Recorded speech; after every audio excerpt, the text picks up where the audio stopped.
Yo, I'm about to go. That's a bet.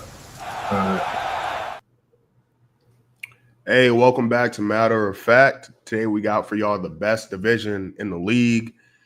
That's just the stats. It's the most Super Bowl rings of all the divisions in the league.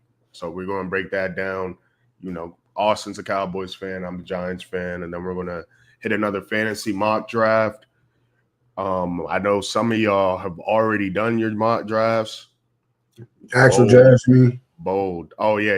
The actual draft, super bold, super bold. All my drafts are in September. But, Yeah, I mean, I got one on August 31st. I got two on August 31st, I think.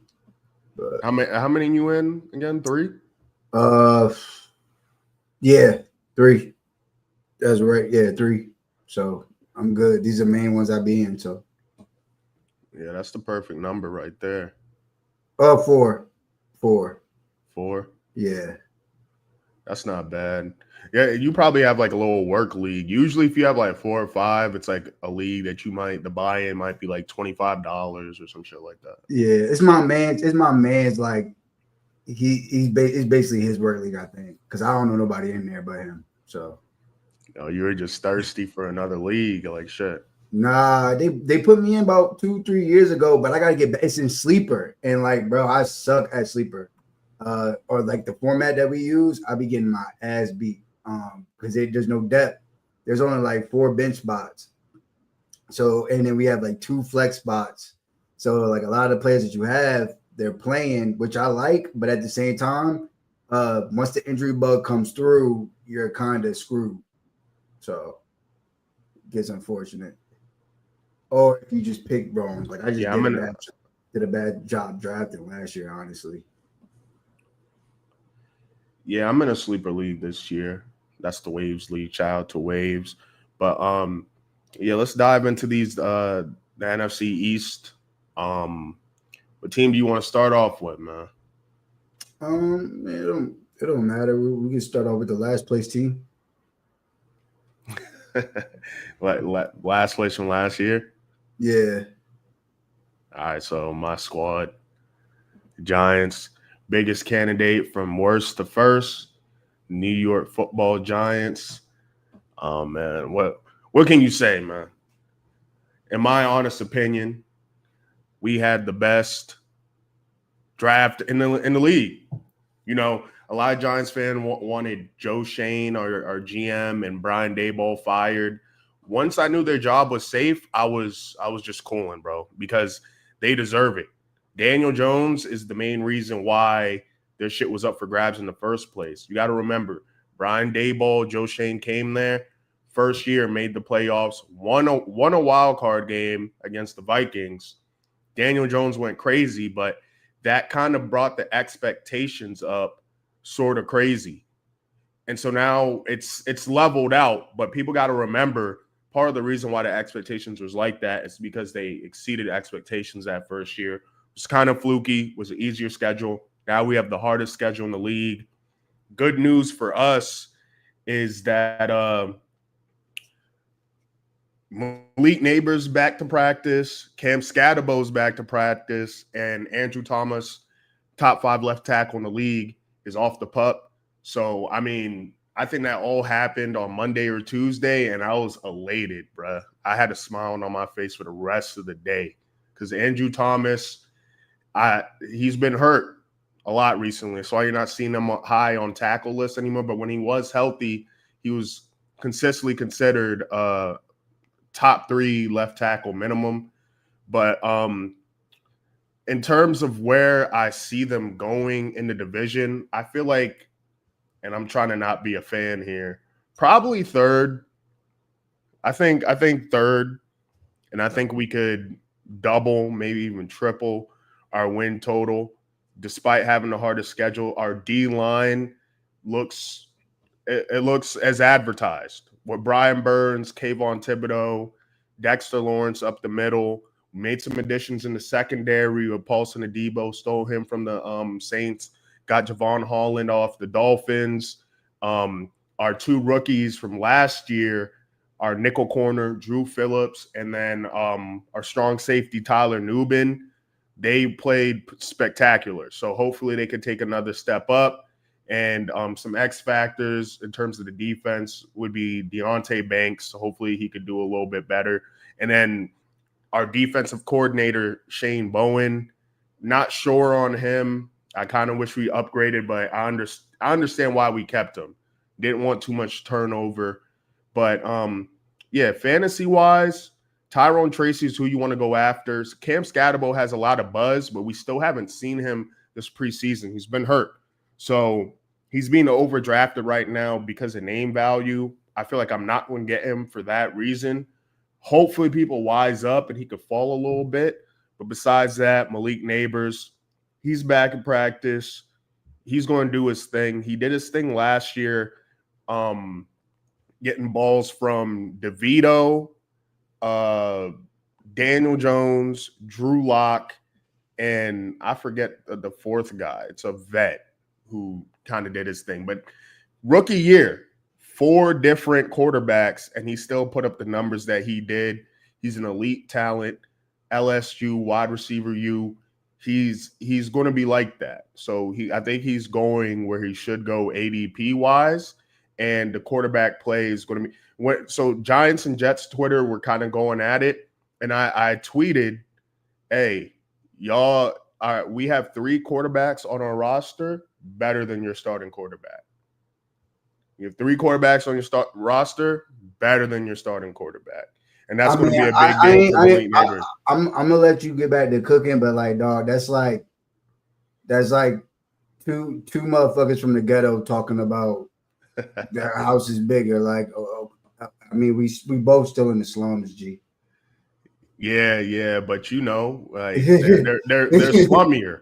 You know what I'm saying? They're slummier. You got to keep in mind when Tom Brady was doing his thing. We're the team that stopped him twice. Meanwhile, they're putting belt to ass on that entire division for like 15 years. Imagine, and we share the same stadium as y'all. Y'all little bro to us, Jets fans. Y'all little bro. Before I continue with the Giants, Juan Pena asked draft grade. Oh, that's a lot. Mm-hmm. That's a lot. We'll get into that. We'll get into that one once it's time for us to. Yeah, Juan, we'll stick around. We'll get to your question once we get into the fantasy mock. Boys, I'm in a fantasy league. Shout out to Sir Barkley. Must be an Eagles fan. Boys, I'm in a fantasy league. Need help with keeper. Do I go Bucky, give up my 7th round, or Brian Thomas Jr. in the 12th? Both dope. Need one. Do you do any dynasty? In dynasty, no, I don't do dynasty. But is this dynasty? I think this is regular fantasy. He's just in a keeper league. Oh, keeper. I don't know why. I don't know why I'd be thinking they're synonymous with each other. What do you think about this? I would go Brian, just based off the value. I would go Brian Thomas, and you get to give up your 12th pick. I would definitely do Brian Thomas, give up that 12th round pick. And you know what I mean? Or I mean Bucky's gonna have a good season too. What's good, Faison G? What's up? So what's good, Faison? I mean that's up to you. If you want to keep on with the Giants, and then when it's time, we can answer all the fantasy. We can answer the fantasy football questions once you finish doing your thing. Yeah. But besides that. As a Giants fan, like, all right, so if you get Malik Neighbors, just in case something happens to him, when it comes to these receivers, I know when we talk about handcuffs, it's usually running back, but you do low key with somebody who gets the target share that Malik Neighbors does. You might want to keep somebody in mind. A receiver that I would look out for. We all know Darius Slayton-Wandell is going to do his thing in the slot. By the way, Giants fans, stop slandering Wandell, bruh. Like, what is your problem? Like, stop slandering my boy, man. He just catches the ball and doesn't do anything. Bro, the quarterback play, he's not Neighbors. I understand. Like, so here's the thing. Ironically, what they're mad about is in that draft, we picked Wandell over George Pickens. So they're like, bro, we could have had George Pickens. And it's like, bro, Just relax. You gotta let. I mean, look. I mean, you gotta let it go at some point. Like, you know what I mean? Everybody could have had. That's part of the draft. Hindsight 2020. Everybody could have made all the right picks in the draft if there was hindsight 2020. So, I mean, you know what I mean? Some fans is gonna cry about whatever, but ain't nothing you can really do about that. I mean, as for Malik Neighbors, I ain't gonna hold you, gang. You don't have anybody on your team that's going to demand targets like Malik Neighbors. So if he goes down, the offense is just plummeted. Yeah, I mean, for the most part, we're pretty tight end heavy. Like we might offload one. We got Fedone in the 7th round, and he actually coming out of high school, he was ranked higher than Brock Bowers. They're in the same class, high school wise. He suffered some injuries, but there's a lot of upside with him. Greg Dol. These are all people. The thing about the Giants, like skill position, like it's a wait and see. Me as a Giants fan, as soon as I see something I like, I'm gonna just go hit that. I'm gonna know what to do. But just keep your eye on Theo Johnson. He was getting busy towards the end of the year. Keep an eye on Fedone, and if Greg Dulcich shows something, he's been showing stuff in preseason. But another thing I want y'all to look at potentially, it's a hard schedule, but Giants defense is going to keep them in games. We've been wrecking havoc without Dexter Lawrence playing in the preseason. It's just preseason. But for example, the Bills, they were playing their starters at first, and we were still getting busy. Another thing too, if you want to feel more confident about this Giants, these Giants weapons, our O-line has been looking godly preseason though, but it's been looking immaculate. It's been very clean pockets, and it's been one of the major issues with the Giants. And I think we're showing a lot of promise there. We got Marcus Mbo in the 5th round. He seems like he could be a good swing tackle for us. We kicked Evan Neal into guard. If Andrew Thomas is healthy, should have time in the pocket. Running game should be smooth. But Tyrone Tracy, definitely a good pick. But that's all I'd focus on. Tyrone Tracy and Malik Neighbors, and everything else, just keep an eye on Giants games if you're interested in watching. And yeah. Yeah, I mean, honestly, I'm kind of surprised you say the only outside of like Tyrone Tracy, Malik Neighbors, I do think Darius Slayton, especially in best ball, is a good pick because he is a deep ball threat on the outside. Russ Wilson's going to be starting at the beginning of the year, so if he is starting, he will be taking shots downfield, and Darius Slayton will be the recipient of those passes. So that's something to consider, especially in best ball where you don't have to worry about when to play them, kind of like in your home leagues, week-to-week fantasy. So that's somebody I could consider. But yeah, outside of Malik Neighbors, I wouldn't be touching this offense. If it ever got to the point where they did pull the plug and they ended up starting Jackson Dart, again, he profiles similar to the other quarterbacks that I kind of like Drake May and Bo also Drake May, Bo Nix, and even a little bit of JJ McCarthy, where they're going to run his college offense too. That's another big thing about what Daboll looks like he's going to install. It looks like he's installing the regular offense for the vets. And then it looks like Jackson Dart is actually to get him comfortable, get him familiar with the NFL game. They're using his college offense, which obviously he's excelled at. And Faison says not sold on Jackson. I mean, me personally, I'm not sold on anybody until the games are played. You can if you care about the preseason or what you see in the preseason and you think that stuff is, if it holds weight, he did have a decent preseason. Again, he's running the college offense that he's familiar with. They're doing it on purpose. So, they could definitely build on that throughout the season, throughout the year, especially if he does end up starting. But, I'm going to wait until the real football games are played before I start anointing anything.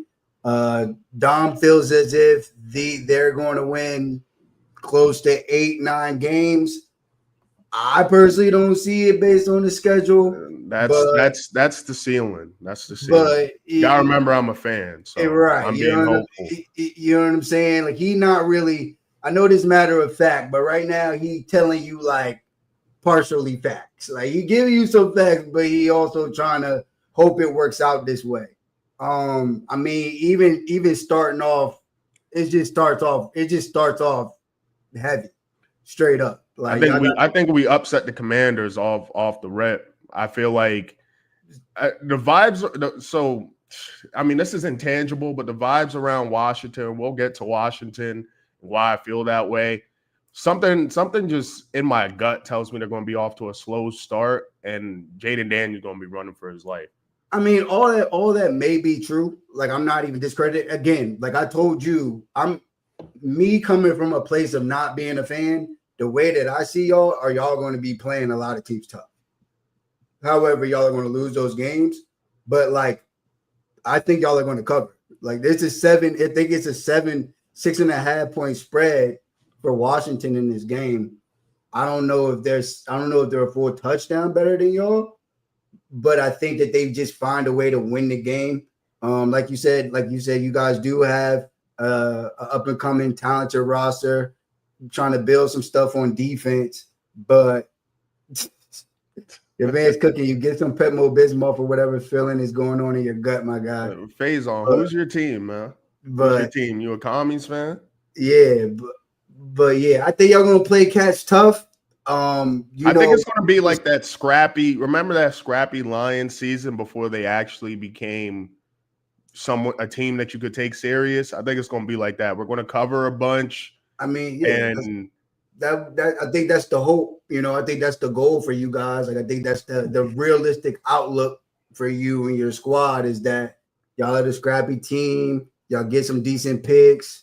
Do y'all stay in the draft again and see if you guys are ready to compete next year.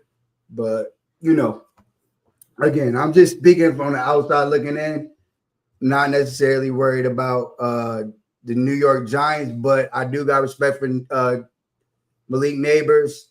Tyron Tracy probably going to have 85% of the snaps starting out at least. And, you know, if Jackson gets in, he's going to run and throw. So it's just something to consider. What the thing with Jackson Dart too, what I envision if he does get the start, I still don't want him. I still don't want to see his face until week 10 max. Like it needs to be week 10. I don't want to see him before week 10. And I think Russell Wilson, he's going to be good enough for that to ring true. I ain't gonna hold you, gang. Something's gonna go down before week 10. It's gonna there's gonna be some changes. I don't know if it'll be Dayball, but looking at the record, someone's gonna be either started or fired by week 10. What you mean by fired? Like, either offensive coordinator's fired, Dayball's gone because y'all 1-6, or Russ is not starting anymore. Man. Nobody's getting fired, man. Jackson Dart bought him. I mean, okay. He bought him this season. If it's 1-6, something got to change.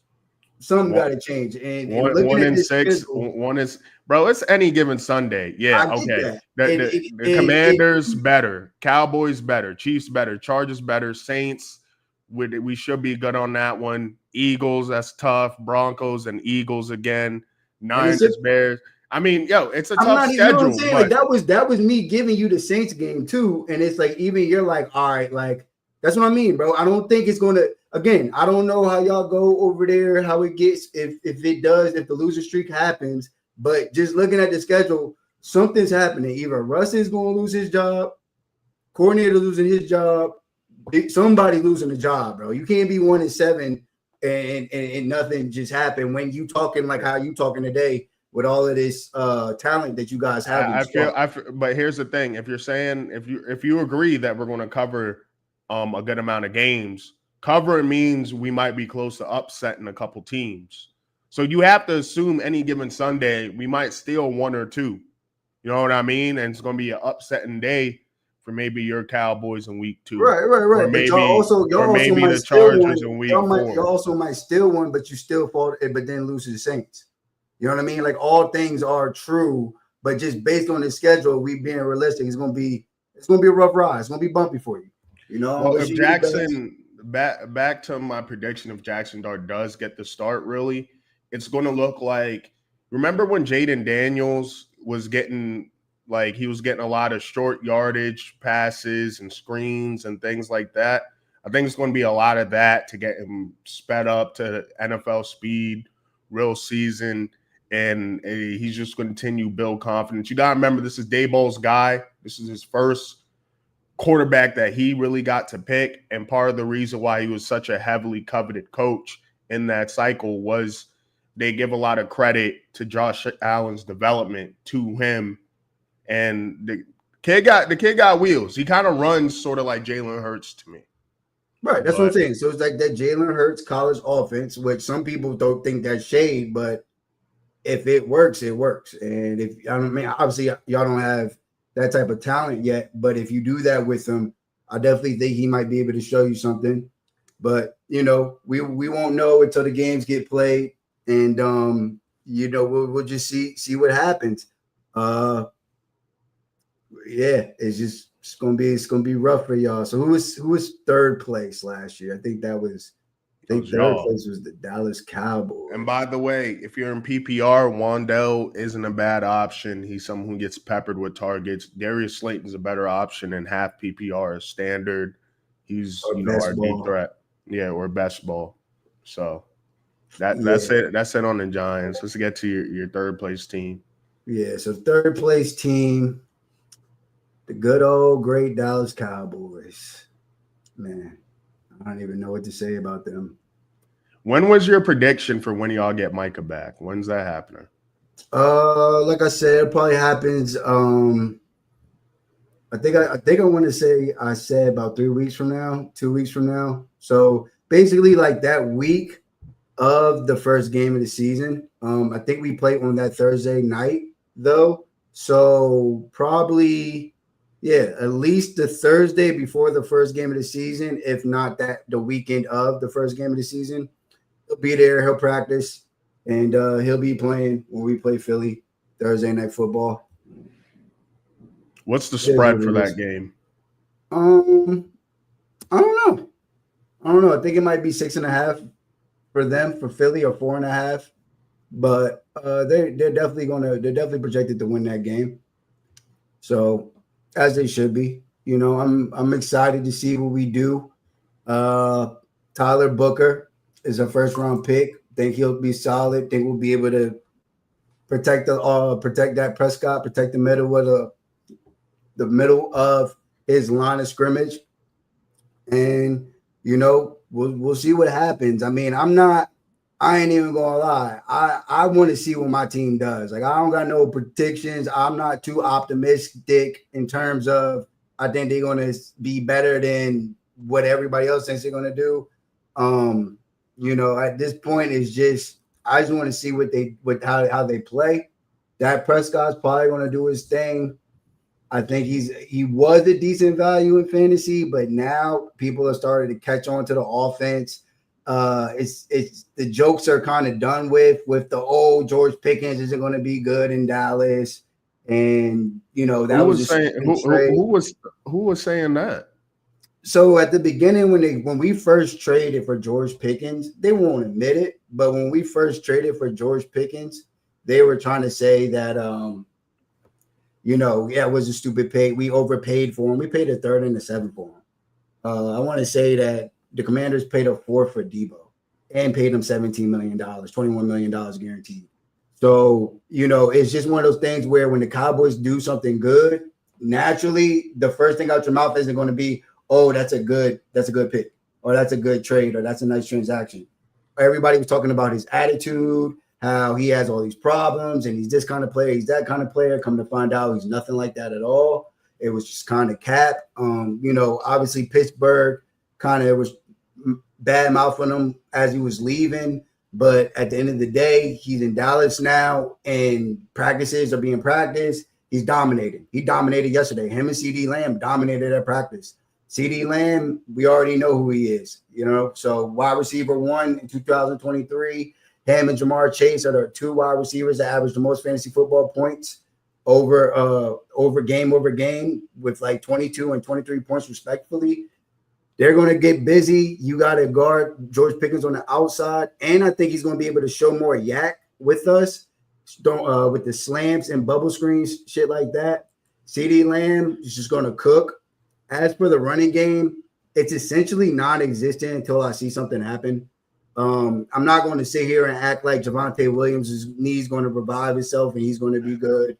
Jadon Blue, I love his measurements. I love the metrics. I love his player profile. I love how he, is the same size as James Cook, the same size as Jahmyr Gibbs, has the same amount of speed as them, has game-breaking speed, could be used as a pass catcher out the backfield. But at the same time, he is a rookie, and, it might take some time for him to actually be let loose in the offense.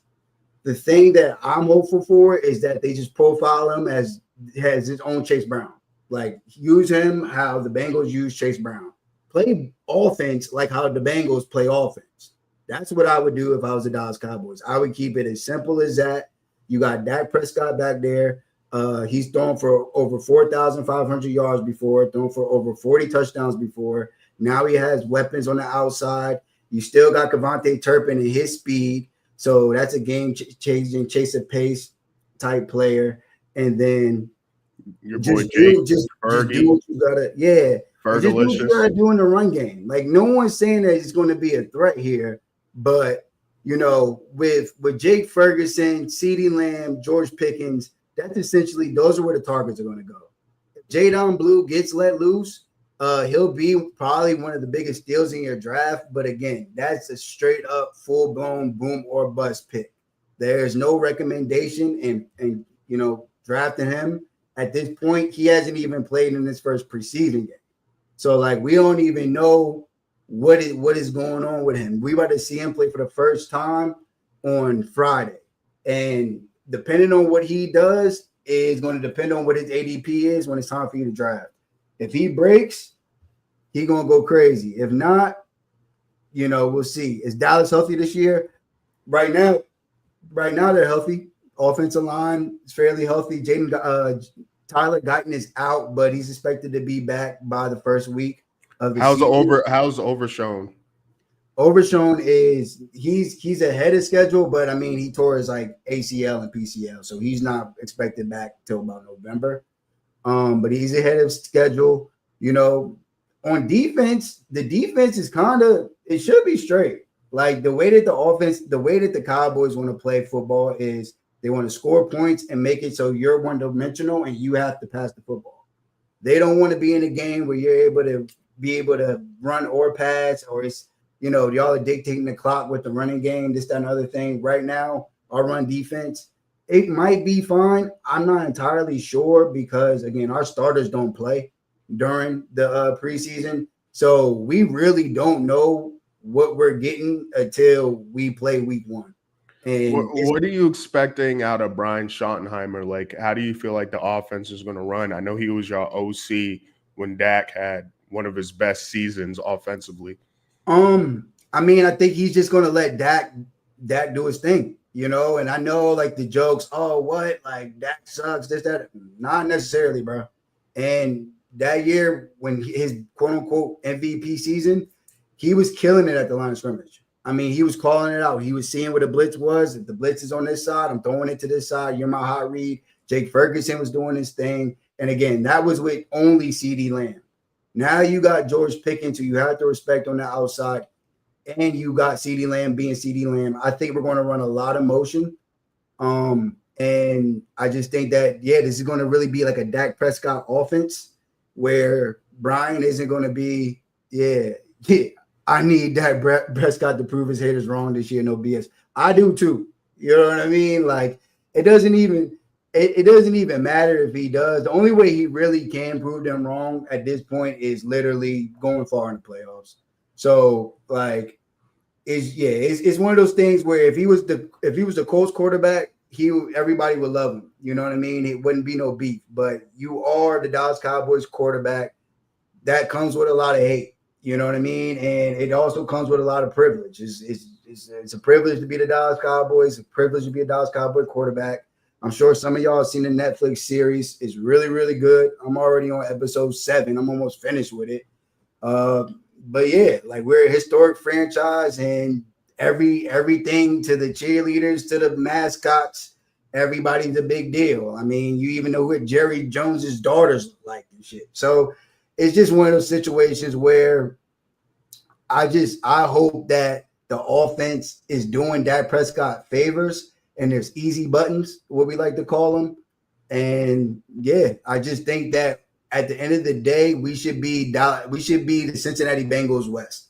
Like, we really should just be out here throwing it around, not even thinking about running the football. And yeah, as long as Dak stays healthy, I think CeeDee Lamb, over 1,300 yards. George Pickens, he's going to put up the numbers he needs to get his money. And the Cowboys, depending on what the defense does, we'll figure out what they do. I'm not necessarily worried about them being trash. If I was in the betting market, I would probably bet them to go over on their wins. I would also bet them to, just because usually nobody wins the division twice in this division, I would bet them to win the division just because their odds are so good. Like, they're at like plus 500. Yeah, they're at plus 500 to win the division. Yeah, that's pretty crazy. And it's like, I'm not saying that the Eagles not going to win the division, but the Eagles are what, plus 122 or something like that. And then I think Commanders are at plus 200. And it's like, if the Commanders are going to win or have the same odds as the Cowboys have to win the division, in my opinion, my personal opinion. Like, I know y'all don't remember those. Unless you're a Commanders fan, bruh. If you're doing futures for the division, that's just amazing really value. Overpriced. Yeah, it's amazing value for the Cowboys. I wouldn't take the Commanders. That sounds like free money to Vegas. Now, like Austin said, for the past like 10 years or something, there's always been a new division winner.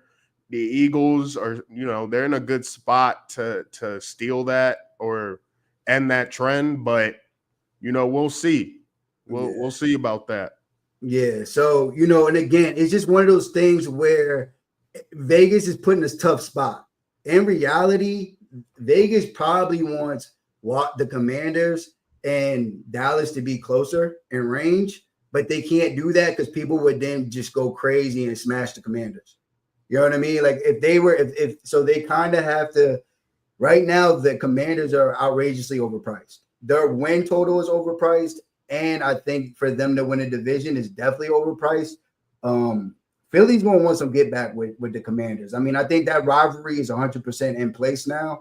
So I think they're both teams are up. And even though I definitely got faith in Jaden Daniels as a runner and a passer, I think he's going to go crazy. It's just they don't have it's the same thing I feel about y'all. Like, y'all got a lot of pieces, and y'all are starting to add that blue chip talent that you need to be a legit like football team. But at the same time, y'all still have a lot of flaws. They just have a superstar at quarterback with the same amount of flaws as y'all do.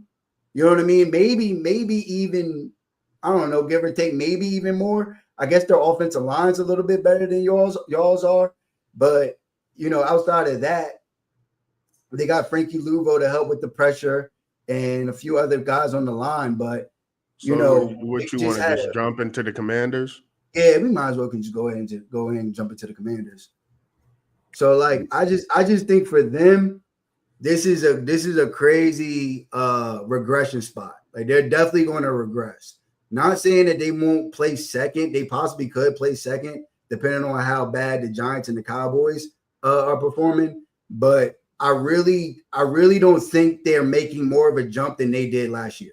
Like, I think that was the ceiling. And I don't even know if they can touch that again. Do you think Debo's looking less fat?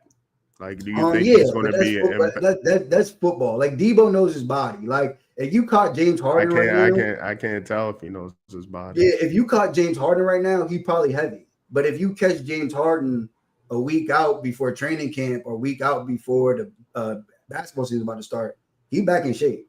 And James Debo Harden said, be with the bitches and in the strip club and all that, so that makes sense that he be out of shape. What's Debo's excuse? I don't see no clips of Debo. bro, he probably be at the crib with the kids, cooling. Even worse for real. Like, not trying to be disrespectful to the family man out there, but you know, you come home from work, you playing with the kid, you laying on the couch, you chilling with your wife, she watching whatever she watching on the TV.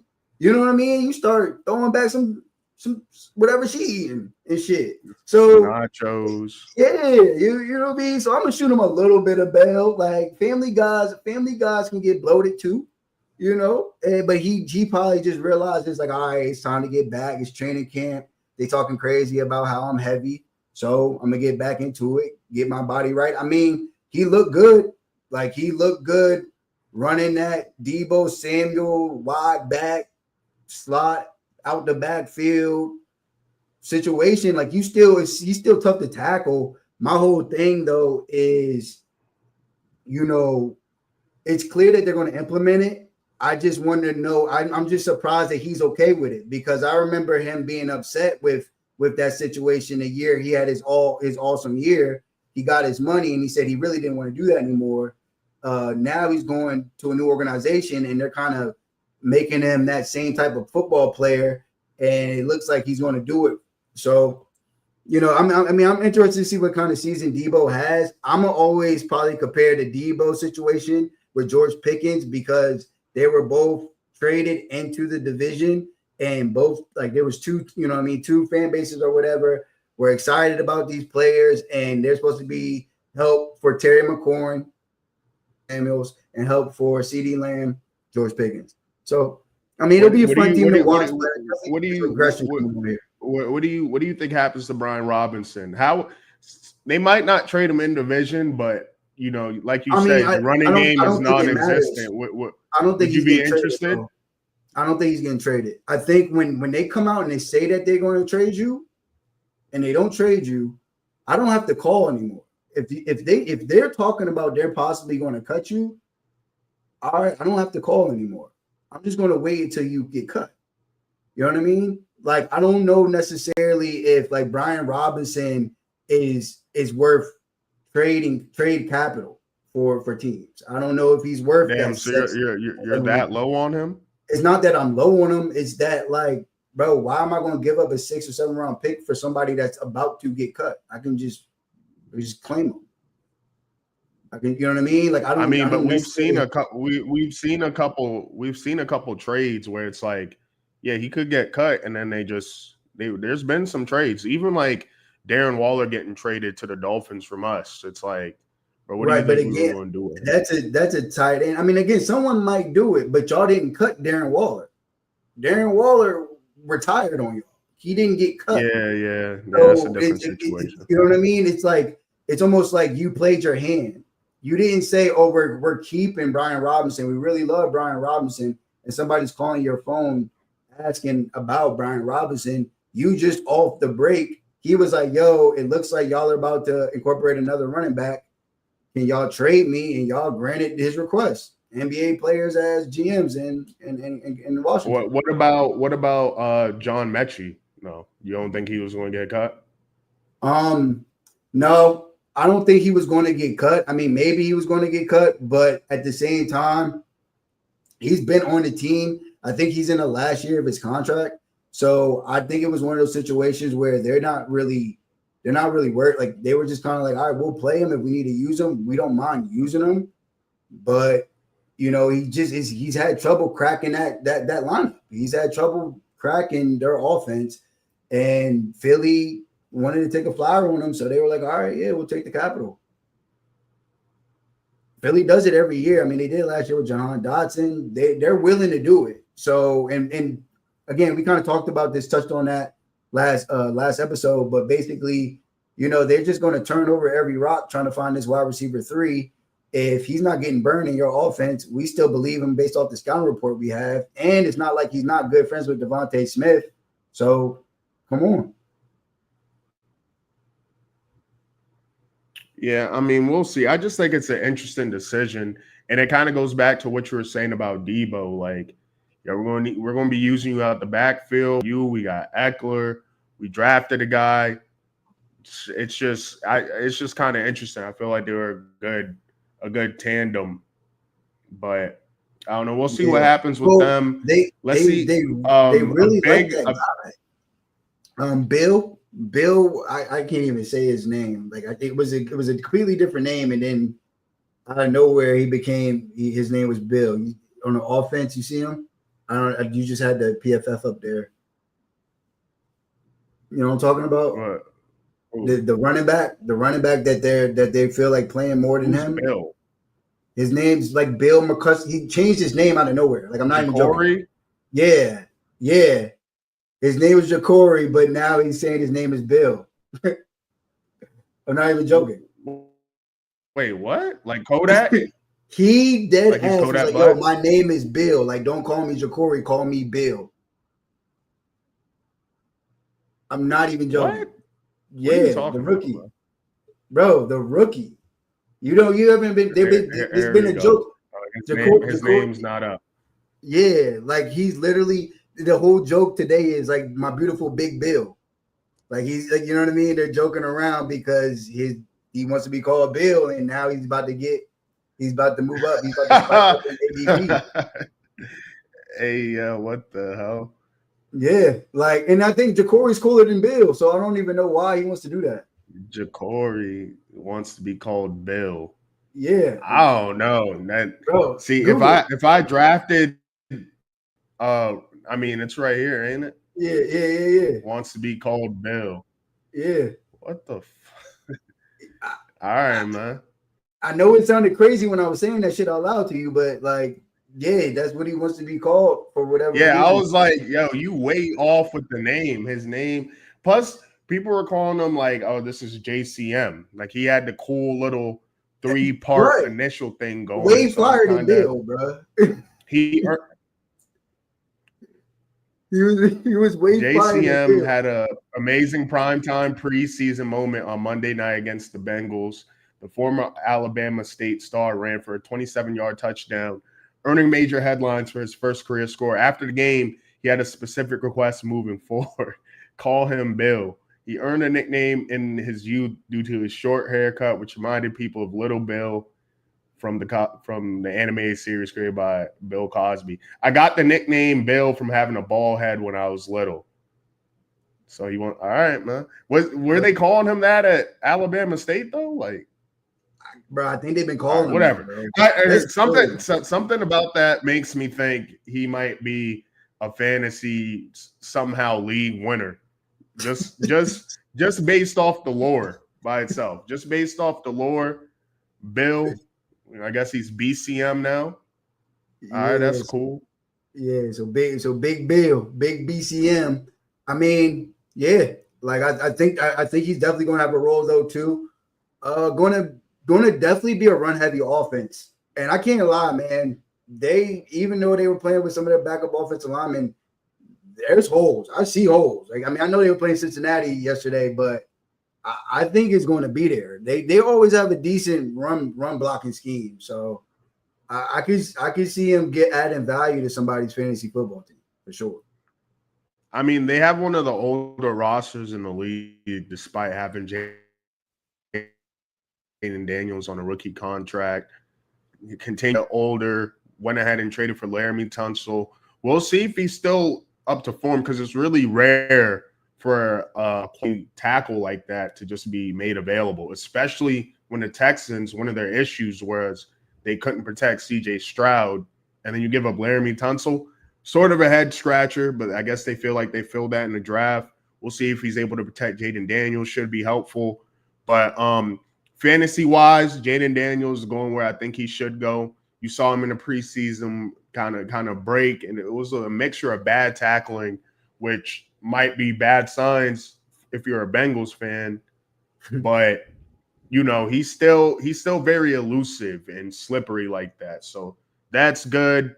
Hopefully they get Terry. Well, I hope they don't get Terry McLaurin back, but if you're, for their sake, hopefully they get him back.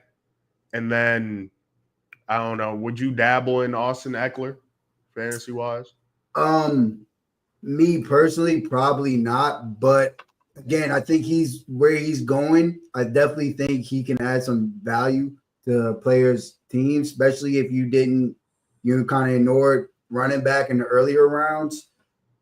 Austin Eckler, I feel like he's going to be one of those guys that you're just not going to know when to play him. It's not like there's going to be a day where it's like, all right, this is going to be an Austin Eckler game. It's either you played him because you had to, or it's just one of those situations where maybe he's had a few good games in a row, and you're like, all right, I might as well play Austin Eckler.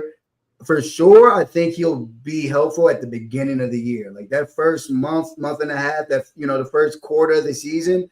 I think Austin Eckler will definitely add value, especially if you're in a PPR format. My only thing is, I think I got the last good year Austin Eckler, back in 2020, I think it was 2022, 2023 season. I think that was the last time that, me and Austin Eckler, I really appreciate him. We had a great run. He won me a championship. And he used to be one of my favorite picks, man. Right. He used to, but I feel like I got off the train at the right time too. Like it was like, right. Thanks for the good times. I think that was it 2 years ago. I think that was his last little bit. I know the way he works out. I know he's super healthy, so I'm not going to discredit him, especially at the beginning of the season when he has fresh legs. But it's just one of those things where he is an older back. And over, the season, everybody's legs wear down. It doesn't matter who you are. So I think, he's one of those guys, draft him. If he doesn't sting, use him, but just be mindful that you might want to either get off him or be okay with the fact that he might blow a tire out near the end, So have a contingency plan for that. Yep. So yeah, Terry McLaurin, assuming he comes back. Look out for Bill. He's clearly a character. You got anything? They also, they're trying to replenish the O-line. Sam Cosmi, he unfortunately went down. They got Josh Carnley Jr., which is crazy because now the Chiefs have Josh Simmons, who I think was a better pick. But you got anything on Jalen Lane, their 4th round pick? Not really. Virginia Tech. Not really. Again, like these guys, like I don't. Their targets are pretty much all accounted for. It's going to be Terry. It's going to be Debo. It's going to be passed out the backfield, Austin Eckler, and Ertz. Zach Ertz. I mean, he's still around kicking, and when they're at the goal line, he's a veteran tight end, similar to what Jason Witten used to do. That you don't know how he's doing it, but he's in the middle of the football field wide open. He's in the back of the end zone wide open. There's nobody around him. You don't know how this slow-ass big dude is wide open, but they get open, and they get open in the end zone. And if it's a 7-yard catch for a touchdown, I mean, he kind of helps you for the week, So, and I don't even think I think he's still going to be more than that. You know what I mean? Like, obviously, I don't think he's a high round pick or whatever, but where he's going in the draft, basically undrafted, I would take the flyer out on him because, again, if he's getting targets anywhere between, 5, 6 targets a game, catching anywhere between 3, 4 passes a game, and then he falls into the end zone, you don't care, Yeah. What about the McCaffrey brother, Luke? The McCaffrey brother. I mean, it's the same. I can see him taking a step up this year potentially. I mean, they lost Diami Brown, who. Go ahead. What do you think that their wide receiver, like? Because my whole thing is like he looks like he can be a good player. I just think he's going to be a solid wide receiver 3 for that team, like. Solid 500, 600 yards. My man, not RIP, he didn't die, but he's just out for the year. Noah Brown is hurt. He's injured. And, that's what Noah Brown kind of used to do. And I used to always tell you, Noah Brown is straight if he only getting a few targets. You know what I mean? He only has so many targets in a game he's able to work with. After it goes past that threshold, you asking too much for him. And I think McCaffrey kind of has a little bit of that to his game. Obviously, more juice. I think he could really work out the slot. my whole thing is you just got Debo, who's probably going to want to do some damage out the slot. You got Terry McLaurin that's going to work the outside. How do you feel as the McCaffrey brother as an outside X wide receiver? Wait, hold on, bro. Peep this. Peep this. Hey, they got two Jacories.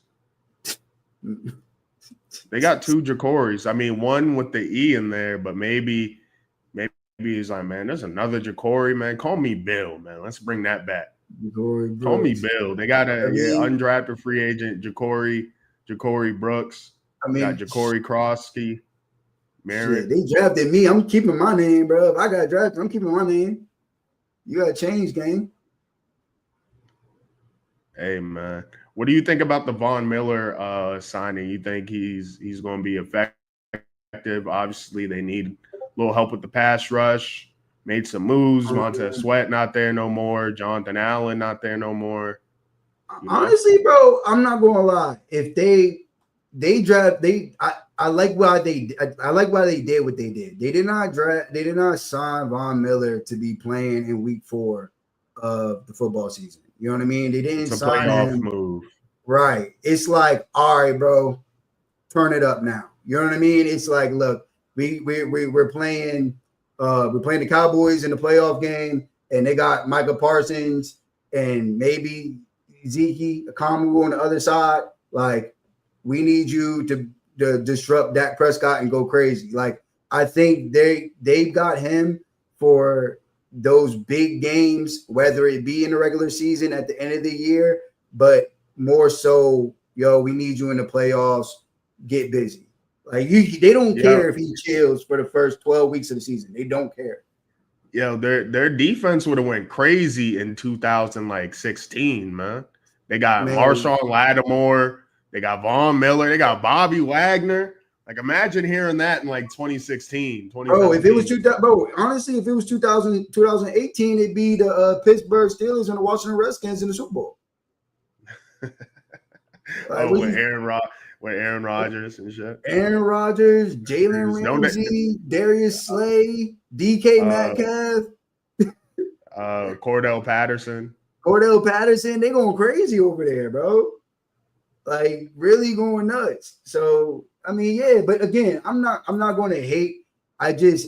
Me personally, I think a team like that in football is going to wear down. They're going to be smart. They're going to be probably one of the smartest teams in the NFL based off of all that veteran leadership that they have, based off of Bobby Wagner. And I think that helps mask it because, Bobby Wagner, he might not be as athletic as he was 5-6 years ago, but he can tell the backer that's right next to him, yo, this is what they're about to do. Screen.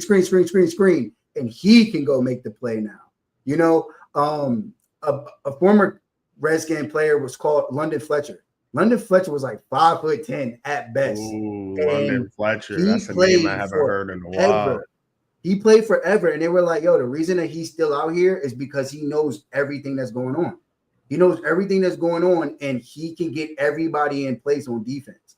Like, linebackers, they do play a very, very important role. And it's like the quarterback of the defense. Right. It's what Bobby Wagner got to do. What I do respect the Commanders for real, like I really do respect what they're doing, is that they are zigging when everybody else is zagging. Everybody else wants to go young. Everybody else is trying to like kind of overlooks like the veteran aspect of this thing. And they want to just try to go young at every single position and hope that they hit like that. But I mean, they could be potentially getting value on these older players because everybody else is just sleeping on them. Like kind of like how Philly got value. Philly and the Ravens last year, they got value on running back because we felt like they weren't valued. So they were like, all right, well, I got $12 million for his ass. Shit, you don't. You know what I mean? And it kind of like it worked for them. So this could be the same thing where these veterans in their early 30s, we think they don't have it anymore, but whole time they got enough juice, and Jaden has enough juice to pick up the slack. Yeah, and they're taking some flyers similar to like what the Eagles did with Zach Bond. They don't play the same position, but hey, maybe Javon Kinlaw could revive his career here. Who knows? Frankie Louvu was looking pretty nasty last year. He could be, Legit. him being next to Bobby Wagner might be a big help as well. So, Right. it's like a boom or bust team to me because teams could catch up to what they're doing on offense and then their defense doesn't hold up. And then we're looking at disasters fall, kind of like what we saw with CJ Stroud on the Texans, except you're So not without the dealing with that. defense. Yeah, except without the defense and not that like cakewalk division too, because the NFC East, not the NFC least, the NFC beast. So, Yeah. Speaking of beasts, though, gotta get to the Super Bowl champions. Hoping they have a Super Bowl hangover. The Philadelphia Eagles. How do you feel about where Saquon's? I feel like Saquon should be going higher in fantasy. I feel like Saquon should be going higher. Okay, I'm not getting his ass because I hate him. Hold on. Before we even get into this team, bro, I didn't even realize why this like, bro, the Eagles are literally like they have like stabbed me 50 times and like twisted the knife in every single stab. Because every single time I turn around, it's like I found out some more good shit about this goddamn team. Bro, do you realize that they got the smart twin? So Andrew Berry, and I think it's Andrew Berry and like Aaron Berry. One of them is the GM for the goddamn Browns, and the other one is the one that's killing shit over for the Philadelphia Eagles. Can you look that up for me real quick? The twins, the Berry twins. Yeah, I'm like, bro, no way. I'm like, are you serious? Because I was wondering what, people were talking about him, but I always thought they were talking about the GM for the Browns. I'm like, yo, I thought that's the Browns GM. Come to find out, they're identical twins. We just got the wrong twin in our division, bro. And he's spanking shit. Like, he's really good at his job, bro. And it's crazy because he honestly, like, he reminds me of how savvy Jerry Jones was back in the day. Like, I'm talking 30 years ago. Like, Jerry Jones he used to be on it. He used to be ahead of the power curve in football, and that's actually why we got the Super Bowls, and we had good player personnel. These days, Jerry hasn't caught up to that. Andrew Berry's twin brother is killing it, bro. He is literally killing it.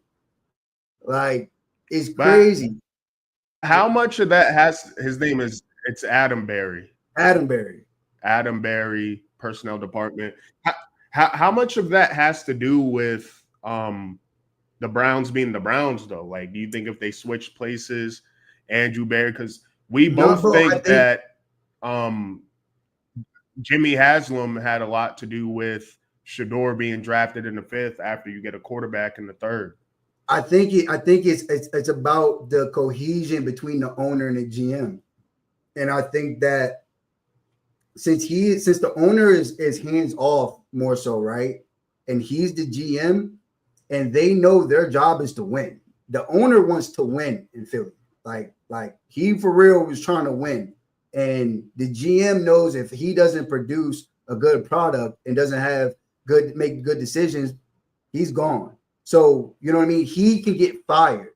Whereas Dallas, on the other hand, no one's getting fired over there, bro. The owner is the GM. You know what I mean? So I think it's one of those things where Buddy has the money. He doesn't mind spending his money, and he's smart enough to know, because people are always talking about, oh, well, in 2030 or like 2027, something like that, Philadelphia is supposed to have this crazy, crazy cap hit where it's all supposed to go crashing down. Well, if you actually look at the numbers for that year, they're projected to put in place a brand new TV deal. Yeah, they're going to put in place they're definitely twins. A brand new TV deal, and that TV deal is going to accelerate everybody's the salary cap. The salary cap is going to expand in a certain year, and that's the year that Philly's supposed to fall off. But because the owner of Philadelphia, he actually worked in television, he was aware of the fact that when the TV deal is going to kick in and when it's going to take place, and they know the percentage that they're going to be able to get on the salary cap, so they're never going to be in cap hell. NFL is just going to get more money. And they've been known that for the past 5 years. And that's why they've been finessing the cap the way they have been. Mm-hmm. Oh, and another reason why they finesse the cap the way that they have is because the owner doesn't mind selling part ownership of his of the company. So he sold about 6% of the company to get like $600 million cash flow. Well, because these brilliant motherfuckers won the Super Bowl, he just made all that money back tenfold. They just made all that money back. So he sold part of his team to get cash flow for them to have a roster to be able to compete for a Super Bowl. They actually hit on winning the Super Bowl, and because of all those decisions, they have generated more income revenue. So that money that he sold, he got that money back. Plus, he got more in profit. And also, the only reason why this would never happen in Dallas is because Jerry Jones is like, no. I am the owner of the Dallas Cowboys. I am not giving up any. I don't care about how much money I wear many hats. That's Jerry Jones. I don't care how much money you got. I'm not giving up no stake in the Dallas Cowboys to anybody for no amount of money, for no amount of cash flow. No amount of cash flow. And it's just little shit like that, bro. They're ahead of the game right now. Like, it's kind of crazy how you can win. You can buy players and it can win you a championship in football when that used to not be a thing. You couldn't win like that. But Philadelphia was like, oh, yes, you can. And they play every single player that's good on Philadelphia is played at top 5, is paid at the top 5 level at their position. Every single player. Or I mean, I'm talking about the lineman, the tackle, the right tackle, the guard, except for maybe the center because he's still on his rookie contract. Their wide receiver 2, their wide receiver 1, the quarterback, the running back, the defense, the linebackers, the DN, the corners. Well, the corners on rookie deals. But you know what I mean? Like, everybody has their money over there. They have it in cash too. It's not in contract that this money's coming. They already got that shit in the bank, bro. What are you trying to make me cry or something, bro? No, bro. I'm just letting you know the truth. This shit is bad. It's real bad, bro. These niggas are real good, bro. And the craziest thing, like we've been saying, like, this is the one thing I do, again, respect about Philly. Yo, we need a wide receiver 3. So what do? We throw hella darts at it. They got Jahan Dotson, right? Who they just got. Last year. They traded for John Mitchell III, who they just traded for last week. They drafted Johnny Wilson. I don't know if you remember in the draft, Johnny Wilson out of Florida State. He was like 6'8". If you play Mutt, you know Johnny Wilson. Okay, yeah. 6 foot, yeah. So they drafted Johnny Wilson. Dog, they also have Terrence Marshall Jr. on their team. Ananis Smith out of Texas. When did that happen? Who knows? From the Panthers? Who knows? Yeah, from the Panthers.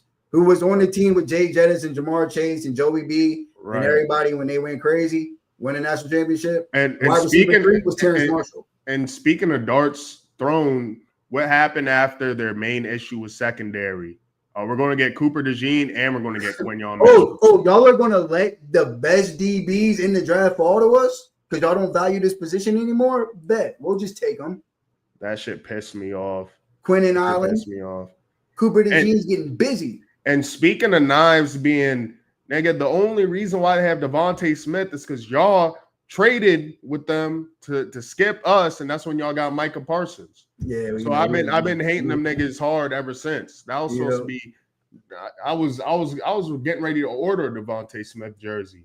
That's what happens when you make your intentions too known in the draft. They knew what's up, but they make these smart moves, and this is why the Eagles, they might break this streak that the NFC East has in a new division winner every time. Commanders might take a step back. Micah Parsons, I think that I'd be trolling you about Micah, but I think y'all going to get that worked out because y'all love y'all homegrown players in the first place. You're not going to pay him. Who you pay? Who do you pay, bro? Who do you pay? Who do you draft? Like if you want draft picks, so you draft the Micah and then not pay him again? Like, like you know what I mean? Like, why are you doing this? You do this for the chance to have players like Micah Parsons, or in your case, Abdul Carter. Like, according to you, they do this because we have a new show coming out and we need it's out. Somebody. It's out. Yeah. I saw a piece of it. Something about him crying in the locker room with the team. I think I saw a clip. It makes so. I mean, for me, I already knew a lot of these stories and stuff like that, and it's good. I think it's good, but like, it just makes so much sense. It's just like, yeah, this shit. I don't know why this has to happen, but it happens. I don't know why we do some of the dumb stuff that we do, but we do it.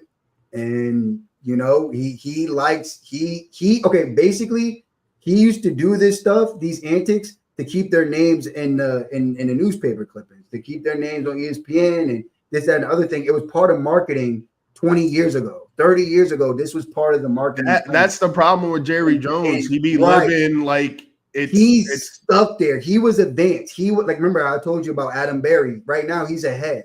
He's ahead of the game. He's smoking. Jerry was ahead of, like, you would appreciate it for real. Like, as an entrepreneur and shit, you would appreciate it. He was ahead of the game and he was smoking people. He was smoking people with the contracts. He was getting money from different ways, and that's how they were able to fund the football team. But remember, he was in debt back then. So he had to find a way to get to the money. He had to win. He had to do it that way. Now he's not in debt. You know what I mean? It's a different ball game for him. And he hasn't adjusted over the last 25 years of his life to realize, like, yo, you don't have to drag out a contract extension for attention, bro. Like, you could have got this signed and they would have found something else. I mean, but Austin, be real. It does not kind of work. Low key, it is given some attention. Like, bro, for me, I mean, I'm like, bro, I mean, this is not for you, but for the general public. Yeah, like it works. It works. And again, he's fine with it. And then you can see, I do understand why, like, now he's way more sensitive than he was. But back in the day, they used to be on his ass real crazy, and they were more blunt about it. I mean, they said they wanted the JJs they wanted to kick these cats out of town, bro. They wanted them gone. He came through. The first thing he did when he came through was fired Tex Ram and Tom Landry. That was the first thing he did. He got off the plane and was like, yo, y'all are gone. I'm running this shit now, and I'm bringing my mans in. Like, the Jerry Jones that was young and hungry would fire the hell out of Jerry Jones now.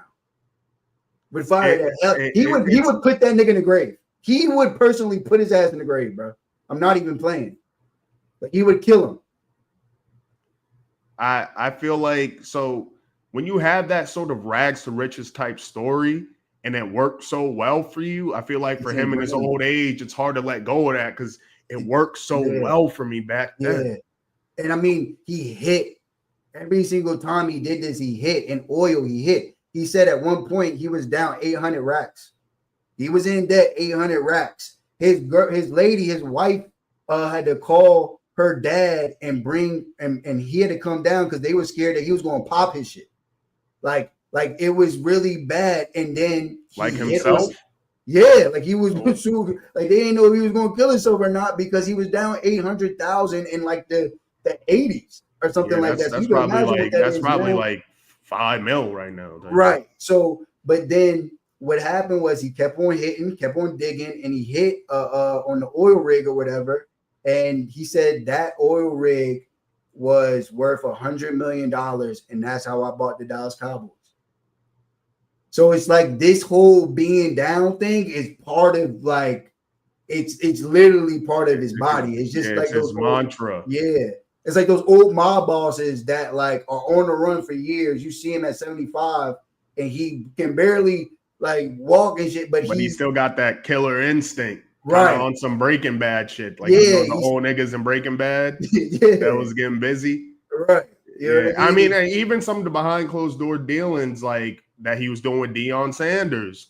He's trying to do that shit with Micah. He's trying to skip out away from the agent. I don't really like. Well, this agent houses like 50% of the league, my guy. You kind of have to deal with them. He houses George Pickens. I mean, there we go. But yeah, we're supposed to be talking about the Eagles. I mean, that was definitely a good tangent. I might have to clip that up for itself. It was good little NFL history lesson. I mean, we were honest about the Eagles. I mean, I told you why they're winning so much. You know what I'm saying? So we got that one too. Like, we not. I hate the Eagles. I hate them. But I mean, Who do you think hates the Eagles more, me or you? I think I do because of like how much venom they got towards my team. Like how much venom. It's like, bro, they take it too far sometimes. And it's just kind of like, I mean, I won't go there because I know I'm gonna have to get up with one of them, and it's gonna be 1 on 50. I can't, you know what I mean? I don't even want to deal with that. I don't want to deal with that out there. You got to catch him at Jerry World, bro. But that's the thing. We classy at Jerry World. You know what I mean? We show love to everybody at Jerry World. We don't do that. Southern hospitality over there.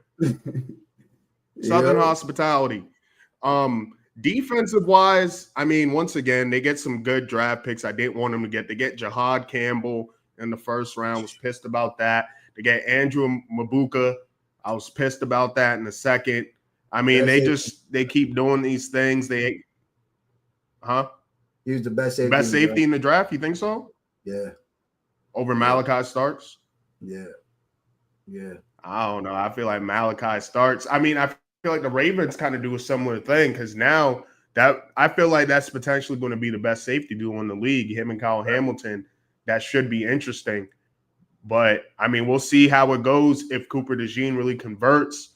And, you know, he's there with Reed Blankenship. They add some depth with Adoree Jackson, you know, your boy, and more recently my boy. Azeez Ojulari took a cheap flyer on him. They're probably paying him $2 million. So, you know, we'll see what happens with the Eagles, but you know what's good with them, man. You know you're drafting. You're getting Jalen Hurts. You're getting Saquon.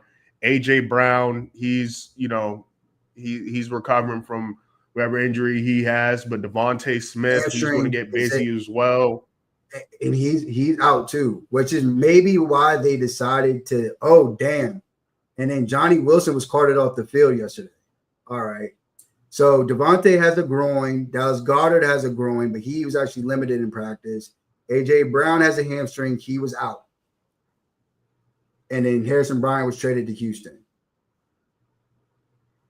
For John Mechie and maybe like a pick swap or some shit. Yeah, 5th round pick will go with Bryant to the Texans. That's actually an interesting pick.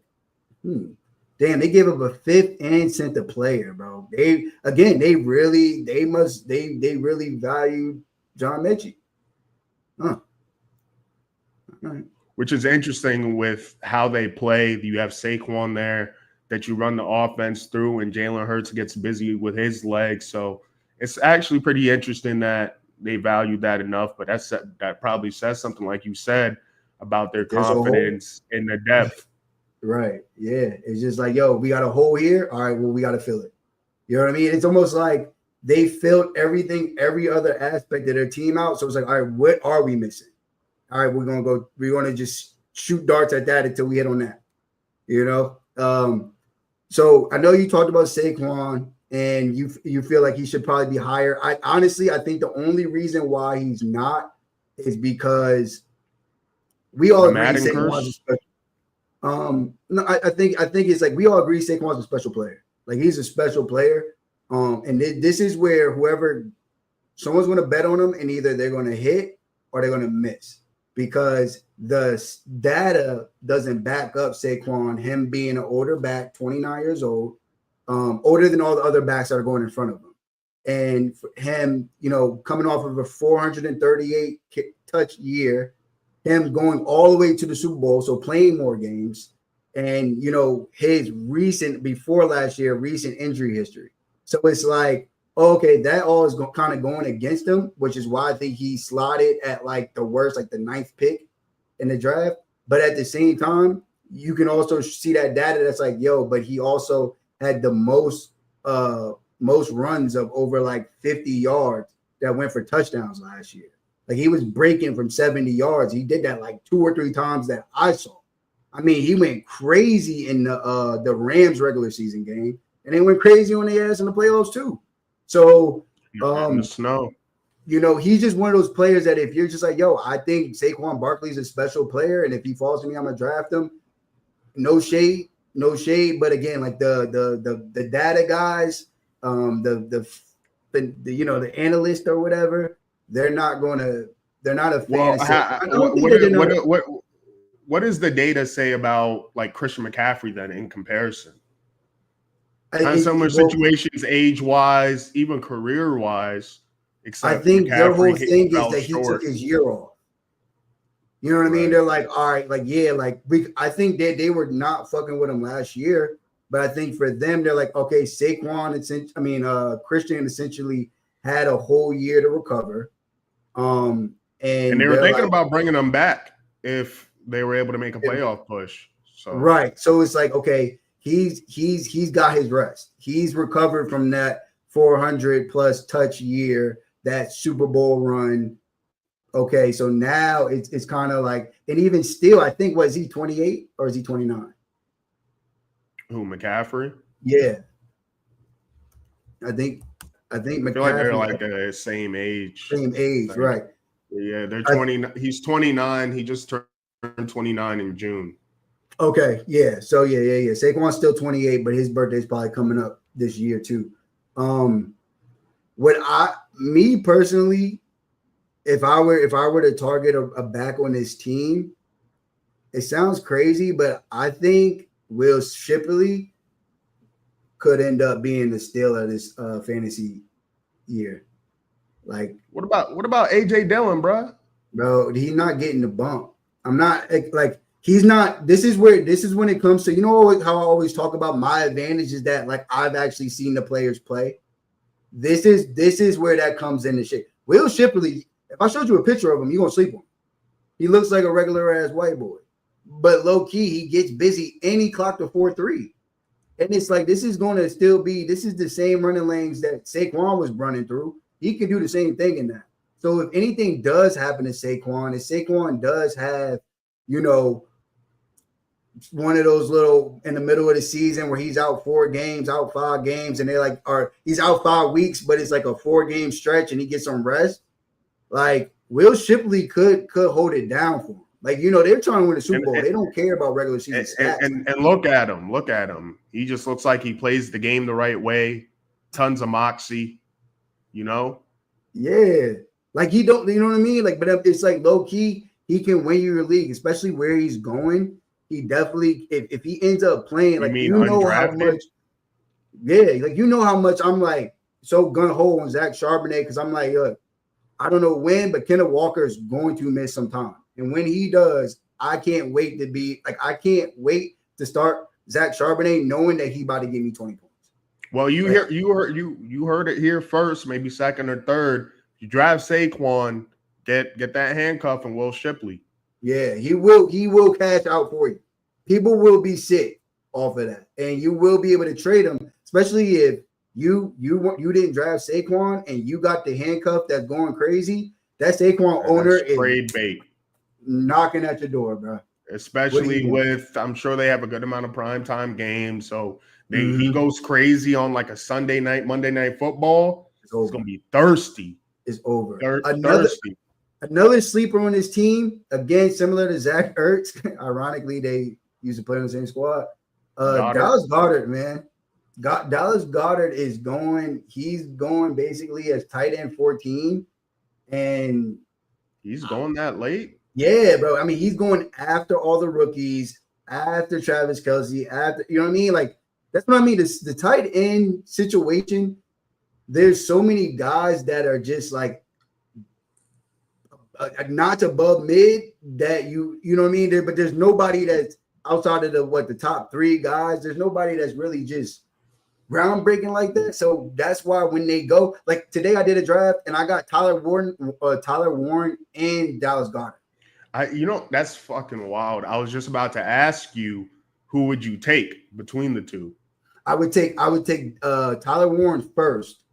But if I took Tyler Warren first, I would double dip, and I would get Dallas Goedert for sure, bro. I think this is a draft where I might, and we're going to do it here in a second, where I'm going to employ kind of like what that Cuck dude did last time, and I'm going to just later in the draft, I'm going to double dip in quarterback, and I'm going to double dip in tight end. Just seems like the move. It just seems like the move. I did it today, and I didn't hate my draft at all. I want to say my quarterback was like I guess it was like Brock Purdy and Drake May. I got Brock Purdy and Drake May. That's actually, and then you could just play the matchup game. Right.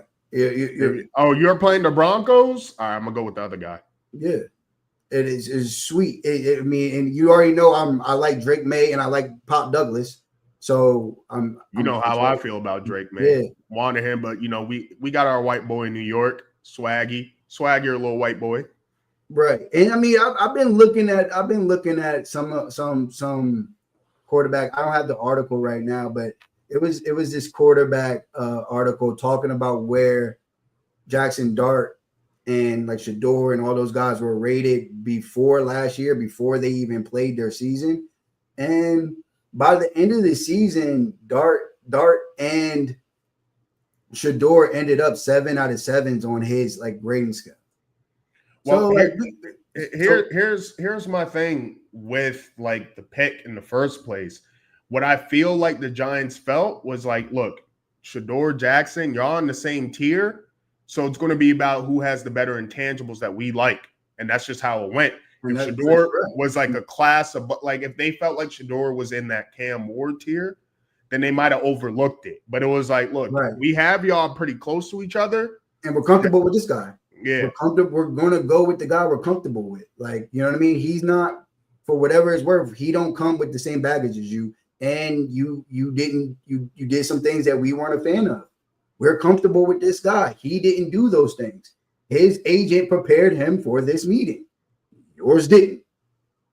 You got the job. Good for the job, but you still got to nail the interview. Yeah, just like in real life, with the quarterback position. I mean, even how Adonai Mitchell dropped in the draft that he came out was due to how he was interviewing. He's a damn receiver, and we're pretty fine with diva receivers. Like, you're no Jamar Chase. Sit your stupid ass down and go in the field. Right. But I mean, there's one thing that, bro, it's one thing to be a diva, and then there's another thing to have a bad interview. You can be a diva and still have a good interview. I think Adonai Mitchell, what he was doing was he just seemed completely disinterested. That's what I'm saying. He was coming late, all types of shit. Like, he was wilding. He was wilding. That doesn't slide. Now, you being a diva, but you show up on time, and I know you care about ball, and the reason you a diva is because you know that if I touch the ball, that gives us a better chance of winning. You know what I'm saying? That's a completely different energy. We can work with that. Yeah, work with that. You know what I mean? Like, there's a completely different energy. You know, so it's just it definitely, yeah. But again, like we said, Dallas Goedert, really like him. Jalen Hurts, the push is still intact. If it gets ugly, he's going to run. And if they have to air it out, bro, he don't got a problem with airing it out. I mean, it seems like he has his best games in the most important ones. I mean, he went toe to toe with Pat Mahomes, not this year, but last year. He didn't even need to go toe to toe this year with Pat Mahomes. They was already smashing their ass out. But like, and I mean, that's what happens when you have that type of O-line and you can rely on the running game. You could get kind of surprised by, okay, he's airing it out this game, and it completely goes against how you try to game plan for him. And I feel like it's going to work in Jalen Hurts' favor for sure. So I feel like him and the A.J. Brown stack, even a Devontae Smith stack, because you could get. I would just watch out for the injuries, though. I would just watch out for the injuries, because just like how, you know what I mean, which I agree with you, how you're like, yeah, I'm good off of Devin A-Chain. How I say, yeah, I don't like soft tissue injuries. They got soft tissue injuries, and they're still not practicing. So, I mean, well, one's a groin, the other one's a hamstring. You know who is practicing? Who? Malik Neighbors. Oh, well, you know who hasn't, knock on wood, sat out a single practice at all due to injury? CD Lamb and George Pickens. Look, man, I'm just happy I got one. I got one, bro. I got a nigga that's going in the first round of drafts. Finally, nigga. You didn't sit through the Kenny Golladay situation. You didn't sit through the Kadarius Toney. You goddamn right, I didn't. We deserve this, man. Neighbors, stay healthy, man. Please stay healthy, bro. Love it. Yeah, you want to get into the draft? You want to get into it? Yeah, let's get it. I'm seeing a lot open 7-5-5-5-2. 755. 7 open because that's where I want to draft that. 7 nah. 8 and 6 are open. 8 and 6. All right, let me see. 7. Damn. 8 and 6. All right, let's see if there's another one that pops up here. Oh damn, you want 7 that bad? Well, that's where I'm picking, so I might as well practice. Okay. Yeah, like I know where I'm gonna be pick. All right, we got a mock. Let me see. They'll probably have one that starts at like 8:30, 8:34 here soon, so it's all good. That one's a 10-teamer. I don't know if you want to do the 10. Nah, I'm not doing that. Yeah, like that's too. I need the full mock. I need to see what real minds are thinking.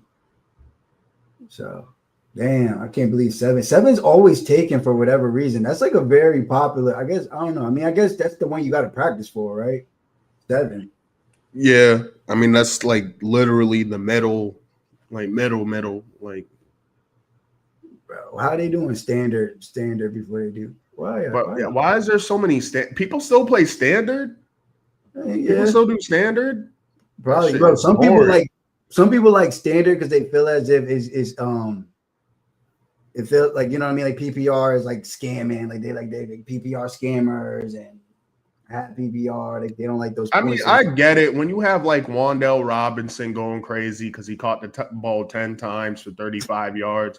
I can understand why that would be a little bit frustrating. Right. At least you have PPR. I feel like that's a great middle ground. Like, yeah, I think half PPR is a good middle ground too. Like I like half PPR. I mean, it's just more points.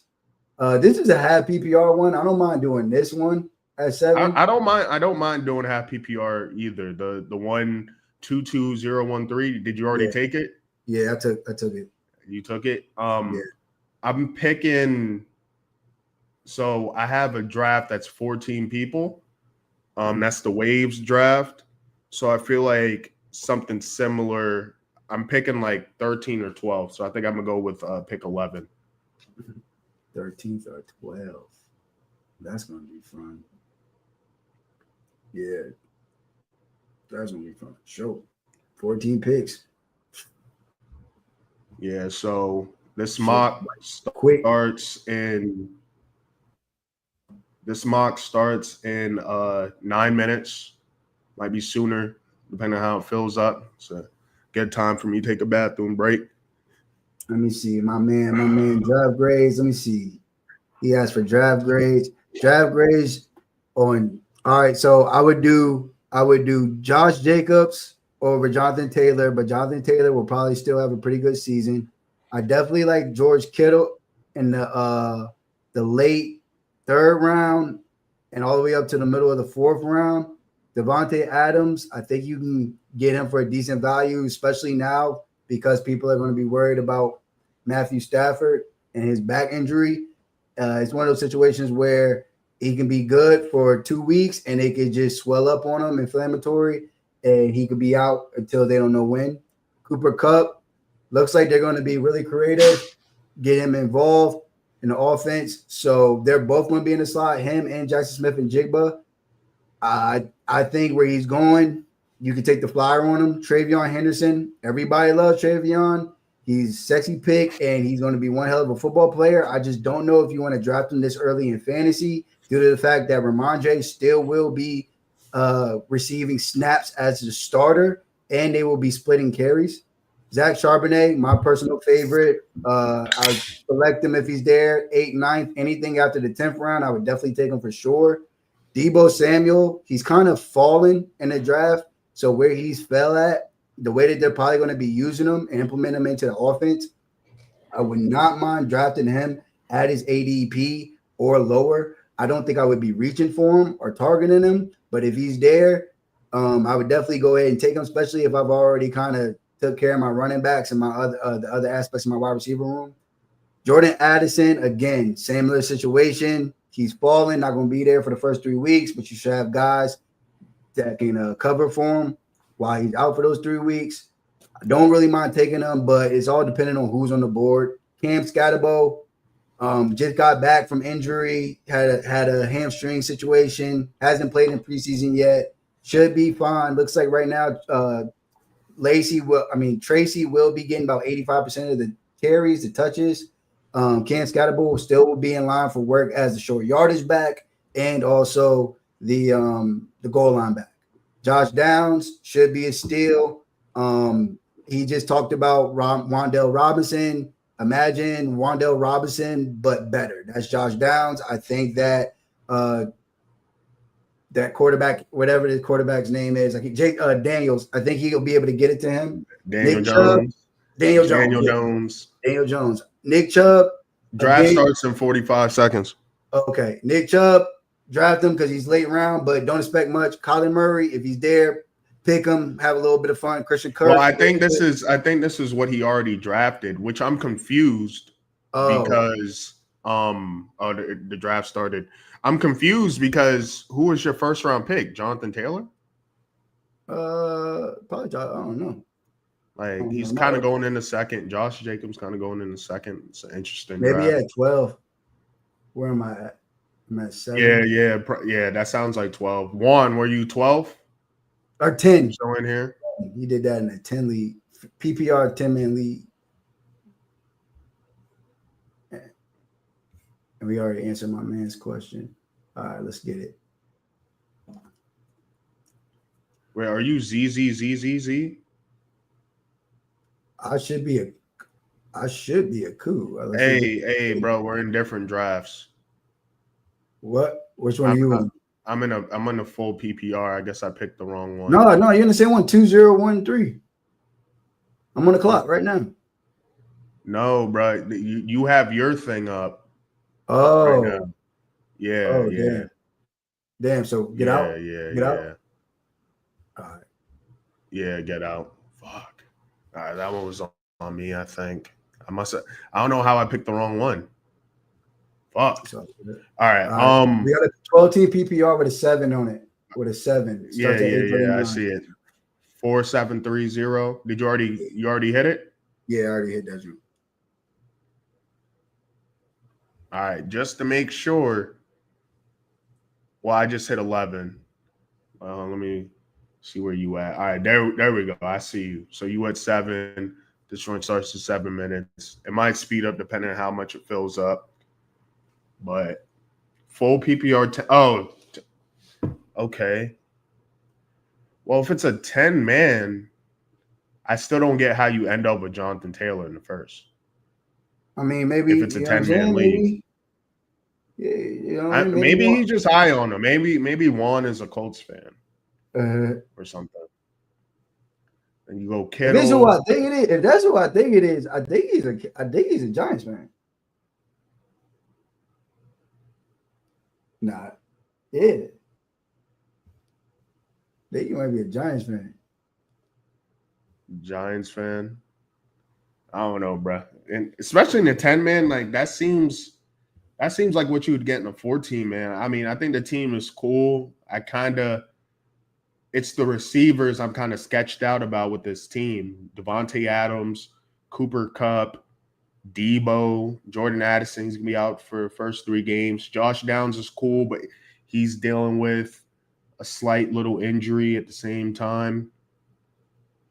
But your running backs are so good, you might be able to use those as trade bait if you feel like your receivers aren't doing it for you. And then you got George Kittle, which is great. I think that's the steal. I think that right there is like I think him having that advantage, like him having that advantage at tight end, and then him having all that surplus at running back.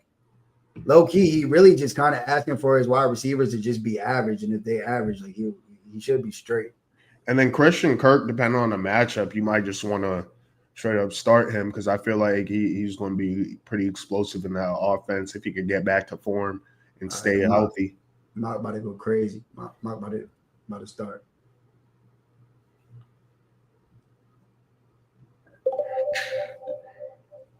All right, here we go. Mock draft. I hope it gets weird. Austin's at 7. I'm at the 11th spot. Let's see. Austin, if you had the 101, You're just going CD Lamb there, I'm guessing. If you have the 101. Yeah. I mean, probably. That's what I did last year when I had the 101. I went CD Lamb.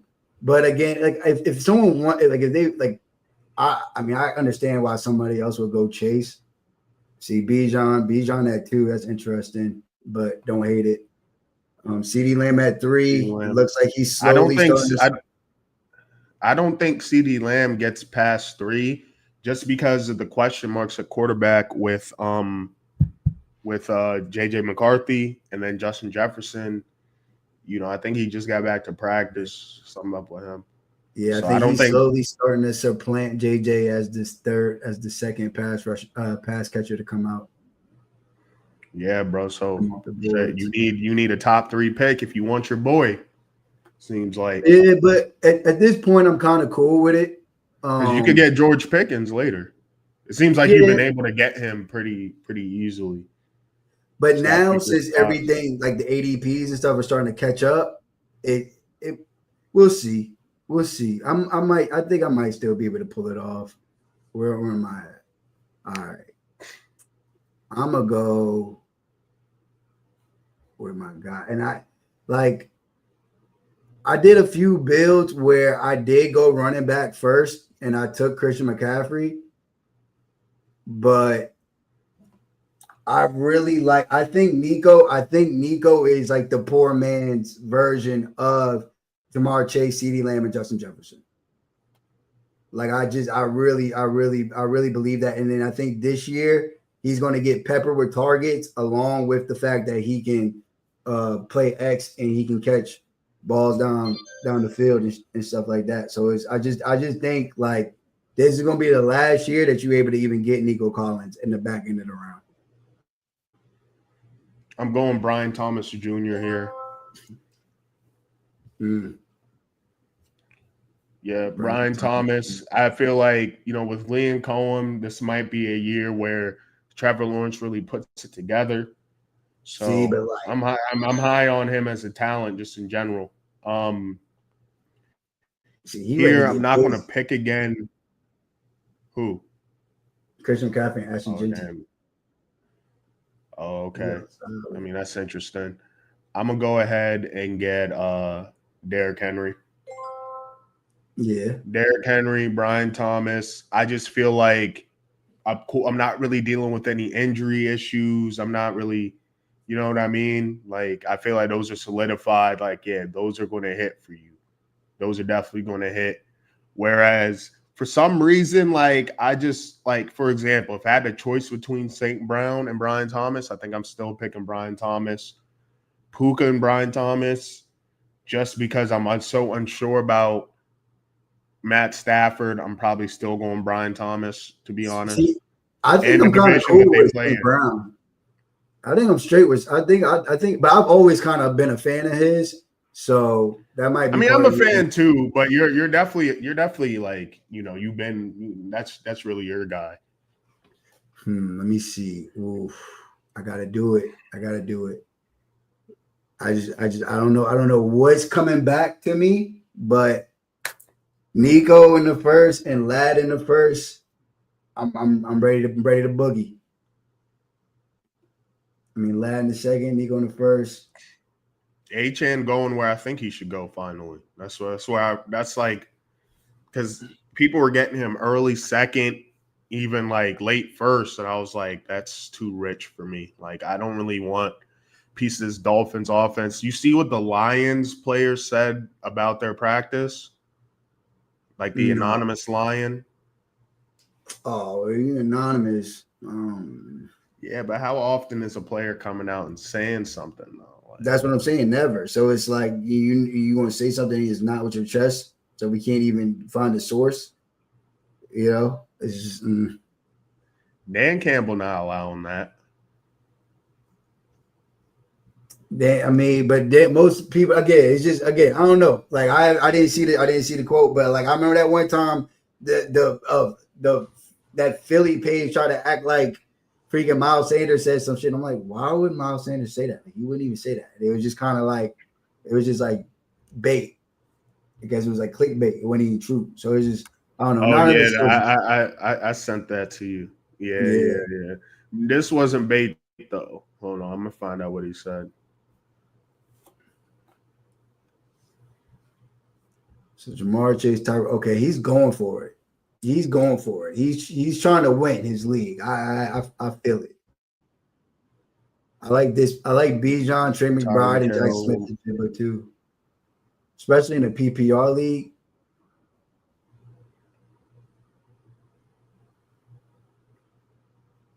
Let's see what we got here. I already got my 2 wide receivers. I'm gonna find that joint Wide later. receiver gets a little ugly quick, boy. I tell you what. You think so? I mean, not really, but like in this tier, like I'm Where do you feel like it gets ugly? I'm saying not ugly, but like I'm low key good off this tier. Like I'm glad I already got my 2, because I'm good off. I'm just good off a tier 4. Nah, I definitely feel that. Besides, maybe like actually, I'm gonna say it after you draft. Let me see. Do I want to do this? I'm gonna say who I'd probably get. See, because I Kenneth Walker or James Cook. You don't think James Cook's still gonna be there in the 4th? Okay. I feel like he still would have been there. Who, James Cook? Yeah. I think, maybe, but you know, he signed his contract. He's back practicing. So, all right, I'm up. The guy that I was talking about, he's here. I'm gonna go ahead and get Mike Evans. I feel like that offense is still going to go crazy, and he's going to be a big part of that. Another 1,000 yards. I'm damn near guaranteed 1,000 yards coming from Buddy. And so after George Kittle goes, bro, I'm not even thinking about tight end low key. Please don't get him. Please don't get him. Please don't get him. Ah, great. Give me Amari and Hampton. Amari and Hampton in the 4th. Love it. Nah, they're gonna have to give me all the mocks we've done together. They haven't given me higher than a C. They're gonna have to put some respect on my name with this one. I definitely think I'm going crazy right now. Then again, when did I get Amari and Hampton last time? They didn't really like that. Oh, by the way, Sky Moore from the Chiefs just got traded to the Niners. Yeah, they trading Sky. A lot of people looking for wide receiver. It's funny because today, again, it seems like a lot of people looking for wide receiver help. You know? Yeah. Trade details, 49ers get Sky Moore and a 2027 7th rounder. Chiefs get a 2027 6th rounder. So they just wanted him out the building. I mean, you know. Broncos also traded Devon Vele. Yeah. Who was I for him? For a 4th and a 7th round pick. So the Saints have Devon Vele now. They could use some help in the receiving room. They could use some help all over the place. Mm-hmm. And the Jets traded for Harrison Phillips from the Vikings. They traded a 2027 7th. The Vikings got a 2026 6th and a 2027 6th. See, we could have did that. See, I would have been some shit I would have been in on. Yeah, I feel that's a great trade for the Jets. It's good value. Definitely sanctioned by Aaron Glenn, which is why I don't know what to expect from the Jets. Like, where did Garrett Wilson go in the 3rd? Can't. Yeah, might have to get George in the 4th now. It's looking like that. Or it's either Xavier Worthy or George Pickens. And PPR, I'm gonna go with Xavier Worthy, just because, again, like I believe he's going to be in the Rashee Rice role, and then whatever happens with that, I think they'll just incorporate it. I think at that point he'll just be incorporated into the offense. And also, I think that this Chiefs offense is about to bomb shit. I think they're about to start I think they're going to go crazy again. on offense. Any reason why? Patrick Mahomes has been practicing. They missed on a lot of deep passes last year. So this year in his offseason training, he said that that's what they were practicing, deep passes. And also the whole year they were mad about how the offense was playing. Again, another show you need to watch. ESPN Plus got a show called The Kingdom. It's about the Chiefs documenting them their whole 2024 season, basically how they've been winning over the past few years. Yeah, it's like that. That shit's good too. Yeah, I mean, with the Chiefs too, their division it's the hardest it's ever been. They don't have like a cakewalk. Oh, Or they took you want to Jamison Williams away from me like that. That's so cool. they took J-Mo away. Yeah, it sounds like you want a piece of that Lions offense, huh? Yeah. See, right here, I'm going to just be cool, stick to the script. Go ahead and take James Conner, the last for sure starting running back. I know it's PPR, but it doesn't matter with me, especially when it comes to someone like James Conner, because when he plays, I mean, it's just solid. And what do I say? I say I want 10 points from my second running back. He out here giving you 19 points in games. You know, got a dud there, but whatever. You're gonna get that in fantasy. You know, like this is all I asked for my second. You know what I mean? This is a league winner for real. Like, so anything similar to that, I'm not really tripping.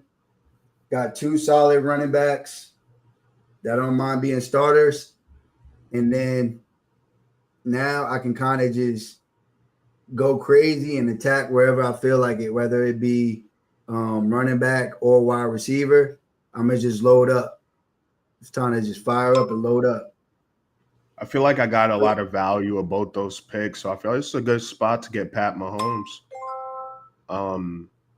You know, I feel like my running back's smooth. I feel like my wide receiver is very smooth. And then we'll see if we could double up here what the championship decides on doing. Hopefully he doesn't do it to me because I have a feeling he's going to do it to me and take Travis Kelce and take my stack away. But let's see if he takes the stack away. Oh, went little TJ. Which I'm high on little TJ, as you know. I've been seeing TJ and Travis Kelce go like right next, like pretty close together. Makes sense. Yeah. I mean, I just think with JJ McCarthy, he's going to need to rely on his tight end, and they've shown a pretty decent connection in the offseason. So, you know, your boy Jalen Waddle, I feel like you would have scooped him up right there. Yeah. Oof. It's a lot of money on the board. This is where it gets tricky. Really gets tricky, but I mean, I really, really like this player. This might gotta do it though. I have to do it. I gotta do it, especially because it's PPR. Yeah, that's a good pick, man. That's a good pick. Yeah. Ricky Pearsall, it's crazy. He's going in mid 6th round now. But what else? Who else they got to throw to besides him? I mean, he might have gone a round later. Like he maybe, but I mean, again, certain people is kind of, you know, I believe in Ricky Pearsall as a 6th round pick. Some cats draft he might go 8, 9, but for me, I think you know who's falling still. Go ahead. Travis Hunter. He's usually going in like the 4th. He's about to drop into the 7th. Well, I mean, he usually gets into the 5th. I guess maybe because he's hurt. Oh, see, I like this team right here. I like his team. Even though maybe I wouldn't have did Devontae Smith, but getting Isaiah Pacheco, I definitely have my eye on him. He's starting to kind of move up boards as the more, you know, as we get closer to the season starting. How do you feel about Rashee Rice in the 6th though? Like, are you taking Rashee Rice with shit up in the air over Abuka or Travis Hunter, who's still on the board? Like, I feel that's kind of crazy. I mean, it's just a bet. I guess you're just betting that he's going to play. I took Xavier Worthy in the fourth because I don't think that it's going to matter. Like I don't. Yeah, I think Xavier Worthy is gonna be the focal point for the bulk of the season. It is crazy that Emeka Ibuka is going before Travis Hunter. See, this is why I like real drafts because you start to see some shit. Rome goes. Now who's it? Me. Damn, I can get him and I'm done. See, like I feel like this year there's so many ways to build a good team. I don't know what that says about the NFL. I think it says good things about the NFL. That I feel like the first two rounds you can kind of pick anywhere and have a pretty decent strategy to set yourself up right. Well, I Or mean, it's all about being prepared. You know what I'm saying? Like at the end of the day, yeah, you should be able to pick regardless of the year, you should be able to pick 1 through 12. But if you've done enough practicing, it shouldn't matter. Your team should still be good, but it's just all about knowing how you going about shit, Yeah, and how I'm going about shit right now, I need my boy. Damn, when's he expected back? Okay, he got a high ankle sprain, but I need a piece of this Bills offense. Give me Khalil Shakir, especially in PPR. Come on, man. This team looking spicy, and I have somebody I'm really targeting on that turn. You only got one person. How do you feel about Stephon Diggs? Somebody that you going after? Not necessarily going after, but like, yeah, if he's there in the 7th round, I don't have a problem taking him. I mean, right now I'm already 4 wide receivers deep, so the way that my lineup is built, I don't necessarily need him, but he's healthy, he's a veteran, and he has a 2nd-year quarterback, so he's probably going to be looking to a vet. So I definitely think that he can go crazy, do his thing. Going Jordan Mason, your boy. Yeah. Come on, man. Look at my team and just behold greatness right there. Look at my team and just behold. Bold greatness. Pat Mahomes. Oh, you went early. Oh, you went early tight end and early Yeah, but now I just get to eat for the rest of the draft. I just get to eat whatever leftovers is thrown to me. Yeah. That's what I'm messing with. This is on the leftovers. With your Ricky Pearsall pick, I mean, it's interesting. Clearly, they feel like they need some depth at receiver. They just traded for Sky Moore. Didn't trade a lot for him, but still says something. Kind of like the Mechie trade. Going with Jacoby Myers here. He's not cool, not a big name, but if Ricky Pearsall goes down, Xavier Worthy isn't doing what I kind of want him to do. This is a guy that can come in and be a solid flex. Nothing too crazy, but he's doing all this without a quarterback.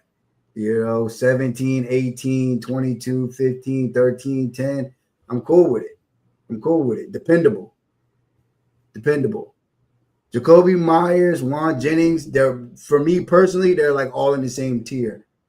Debo in the 8th round, he's probably going to score better than a few of the guys that went before him.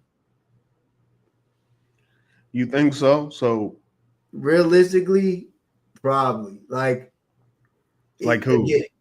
Again. Would you take him over Khalil Shakir, who I got? I mean, he's healthier, so I would, but again, it's just like Debo, like Khalil and PPR, like Khalil, okay, 7 receptions for 70 yards. Debo might get in the end zone. We don't really know how they're going to deploy him, but we just know that he is going to be used. I mean, he's been paid $21 million. They're going to use him. So use him until they can't. And where's his teammate going? His teammate's going in the 4th round. He's going in the 8th. compared to George Pickens in the 4th, CD in the 1st, Jameer at 1, and T. Higgins in the middle of the 2nd. Could be, I mean, it could be value there. Again, I feel like I'm taking the swing on Joe Mixon over J.K. Dobbins. The rough ones, he opted for J.K. Dobbins over Mixon. Bro, the way that they're talking, I don't know when he's getting back. And apparently, even if he gets back, he can re-aggravate this injury. So yeah, he's doing his thing now. He didn't get them running backs early, but he's trying to come up now. The whole thing with Brian Robinson that kind of confuses me is like, bro, where's he going? You know, I thought you said he's not getting traded. I thought you said he's not going nowhere. I thought I said he's getting cut. Either like, why would, if you're gonna get cut, I'm not about to trade for you. I mean, there was just a bunch of trades just now. There's a lot of questionable people. Like, how many running backs got traded? I mean, I guess we're gonna have to wait on that one. Oh, You know I know who I want. I know who I want. Ah, damn, there's a run on receiver. Somebody's gonna get him. I mean, there's a run on running back. Oh my God, bro. You are a bastard, man. Got my three running backs. Oh my God, bro. We just let the chips fall for now. I bet if you didn't get him, I would have got him. That's what I want. It's my boy. You know, Javonte Williams. Look at this guy. I like this guy. He took the DC. Dak going in the 8th now. He was going in the 10th, bruh. Now he's going before Kyler. See, that's what I mean. I'm not going to end up in no scatterboo. Like, it's just not going to happen, clearly. I mean, well, unless you want to. If you want to, you could. I don't want Jordan Mason. I don't want him that bad. I'm gonna go Braylon Allen, man. I'm liking what I see. Braylon Allen has Breece Hall tweeting out vacation homes and new homes, and it seems like he's a little bit shook about his job. Nah, I think the Jets organization in general got him doing all that. I think it's just this is Aaron Glenn's era now, man. So yeah. Put some respect on that boy. So where we at? Round 10? Yeah. Oh, you know who I just saw pop up? Bill, your boy Bill. Yeah. Yeah. You know what? This is where I'm a double dip.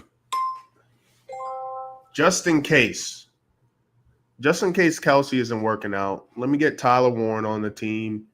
Good on tight end now. Now I could kind of get back into the receiver bag. The receivers I was seeing, I'm not that bullish on. Like Rashid Shaheed, Brandon Ayuk, Keon Coleman. I already got Khalil Shakir, Cedric Tillman. Like, I want some of these guys to go, and then I got some good targets when it gets back to me. I'm the only one that's doubled up on tight end so far as well. But with Pat Mahomes, that's not a position I'm going to really double dip in. Pat Mahomes, he might have some weak games potentially, but you just got to live and die by Pat Mahomes. That's what I plan on doing. Don't like the fact that they got the Broncos defense that might come up here in the 12th round, but hey.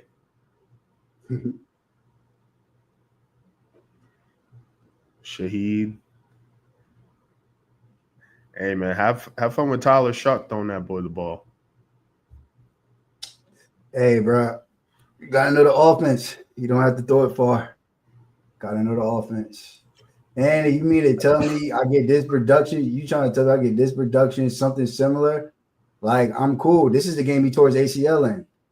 You know what I mean? 60, 20, 50, 18. Like, bro, he's still a speed demon. Like, I'm cool. If it don't work out, it's the 10th round. Then he loaded. He's just stopped. He stopped with wide receivers in general. He don't give a fuck. That's interesting. I want to see how this plays out for him because I did like what he was kind of doing at first, but I think it's too much at wide receiver for real. Who you talking about? Too much at running back. Oh, 1-on-1? Yeah. Like I like what he did at the beginning, but it's just a little bit, I don't know now.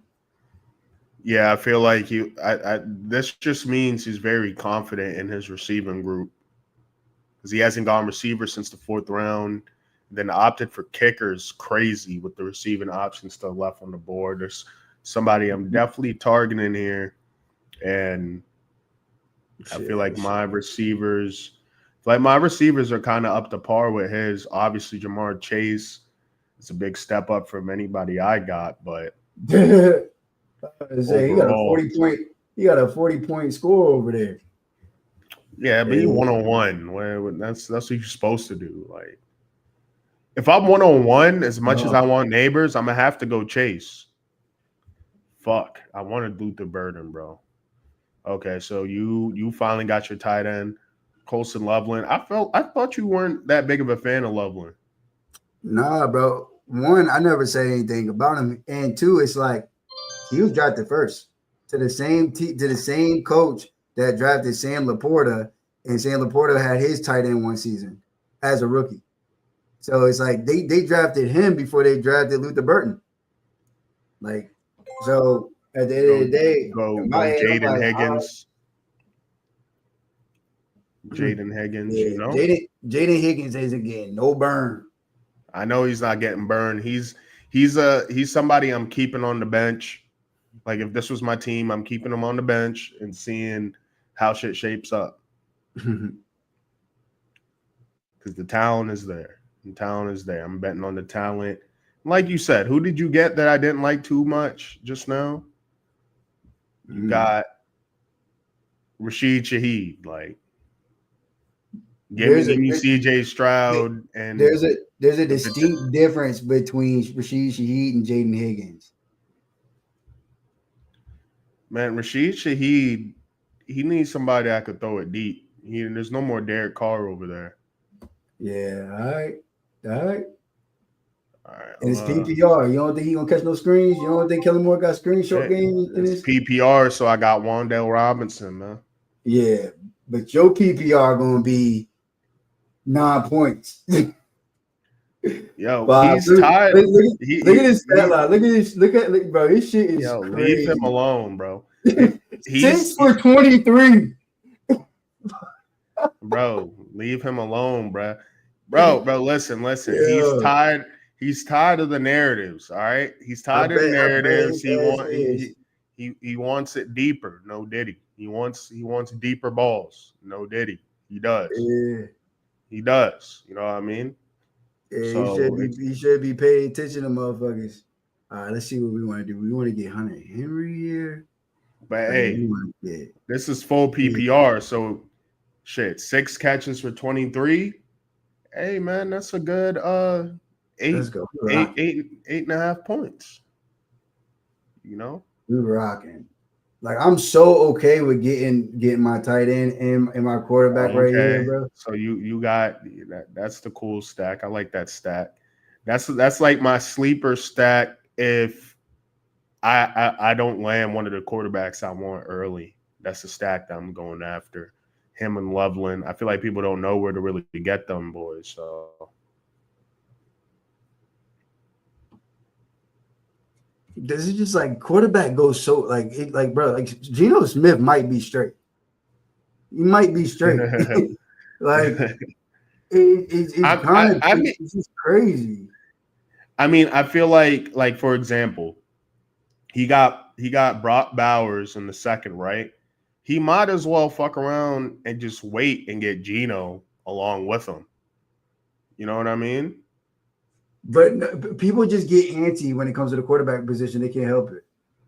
Wait, what? I thought he was already gone. I thought I would have drafted Brock Purdy. I thought he was already gone for some reason. I don't know why I thought he was gone. I hate when that happens. No. He was gone. Or did No, he wasn't. Nah, he went at back of the 12. Oh, I think I was I was looking for Drake May, not Brock Purdy. But yeah, I would like yeah, bro. But again, for me, it really does not matter. Like, I'll take Brock Purdy and go with Ricky Pearsall. That's what I was trying to do. I don't know why that fucking brain. I just peeped. You see where he went and got Isaac Garendo? Well, that's your boy. You fuck with Joe. Yeah, I love that name. And then right here, let's see. Wait, okay, actually, he went back-to-back quarterback. And then I got my choice of Kyle. Let's see, what do I want? I want Kyle Pitts. I want Hunter Henry. Who do I want? And in another world, I would really get Kyle Pitts, but they got the same buy. Oh my God, this auto drafting bitch. I was going to get Denver defense. I was like, I'm finally be able to land that Denver defense, but Denver defense.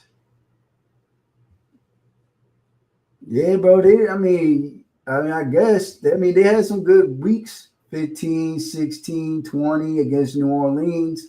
And they only got better. They got Jahdae Barron. So Cleveland. Now that's his. I just think for me personally, when it comes to strength of schedule, it's like, yeah, like the defense is. It's just such a crap. Rootin' tootin', Michelle tootin'. Bro, another sleeper at tight end too, Kate Otten. Another sleeper at tight end because he was nice.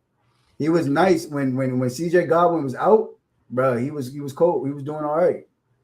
Like right here, I'm pretty sure CJ Godwin was out for these games or some shit, or like CJ Godwin and Mike Evans. Why do you keep calling him CJ? Chris Godwin, because we have a CJ Goodwin on our team. Yeah, there's just so many good players. Like, I'm gonna just go ahead and go Trey Harris here. Like, another one that I don't think he's seeing the field. Like, Trey Harris? Yeah, he's not. If you just look into it, I don't have to be the one to break that into you, but yeah, he's not. That's again, they brought Keenan Allen on for a reason. Yeah, I guess, man, but like and LCM or LC, I think it's LCM. He's the one that they're like that they like. Well, I mean, it makes sense they brought him in. It was just Ladd by himself, and then QJ just got concussed. Which I think they brought in Keenan before. But he was brought in before. Yeah. But like that's the reason why you bring him in. It's because that could happen at any time, and you're already pretty light at the position. Joshua Palmer's on the Bills now, so I mean, they would have two different roles really. So I feel like there's going to be – I think he's going to be fine, though. He's just probably not going to play like that this year. He'll be one of the first guys cut from your team. Hey, man, I might be in on him like I was Michael Wilson that one year, even though he didn't do much for me.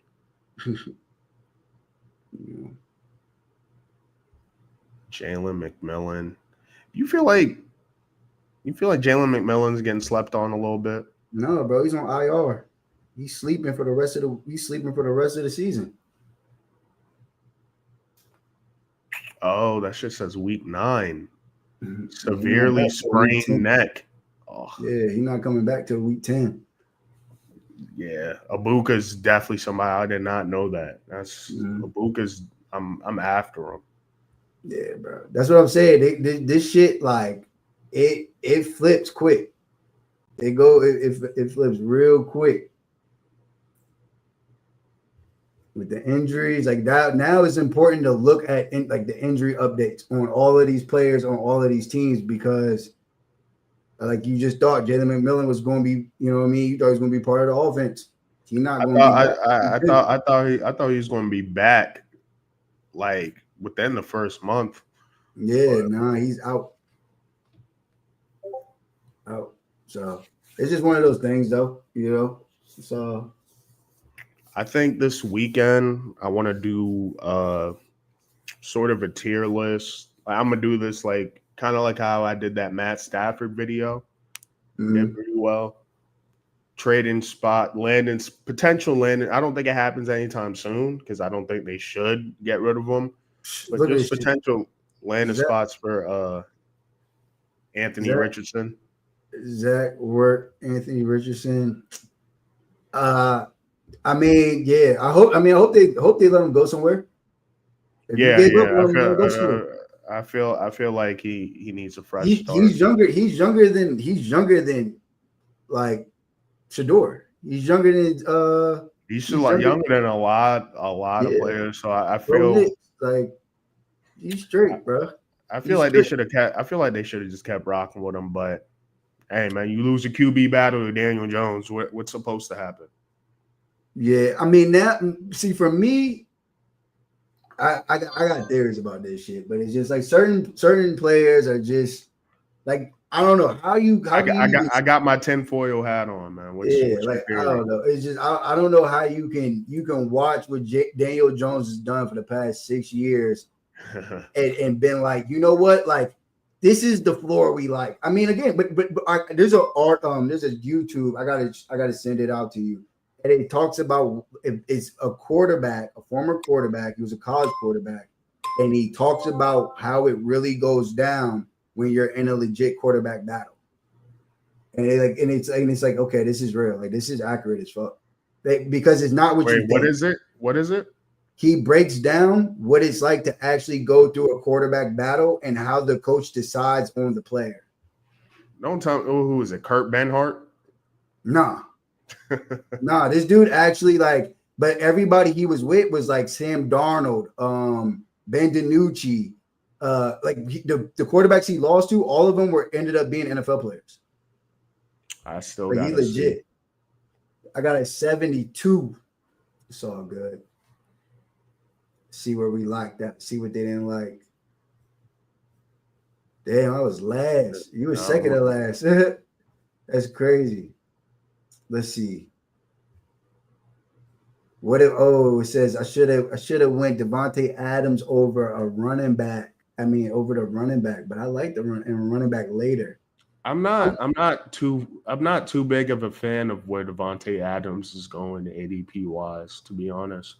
It's not like I think he's washed or anything, but I just think there's a lot of uncertainties in that offense he's going to be in. All of our points are relatively close though. That's kind of crazy. It's usually not. Usually you get somebody that's doing something for real. So you got a 70, you got a 74 out of, so you still got a C.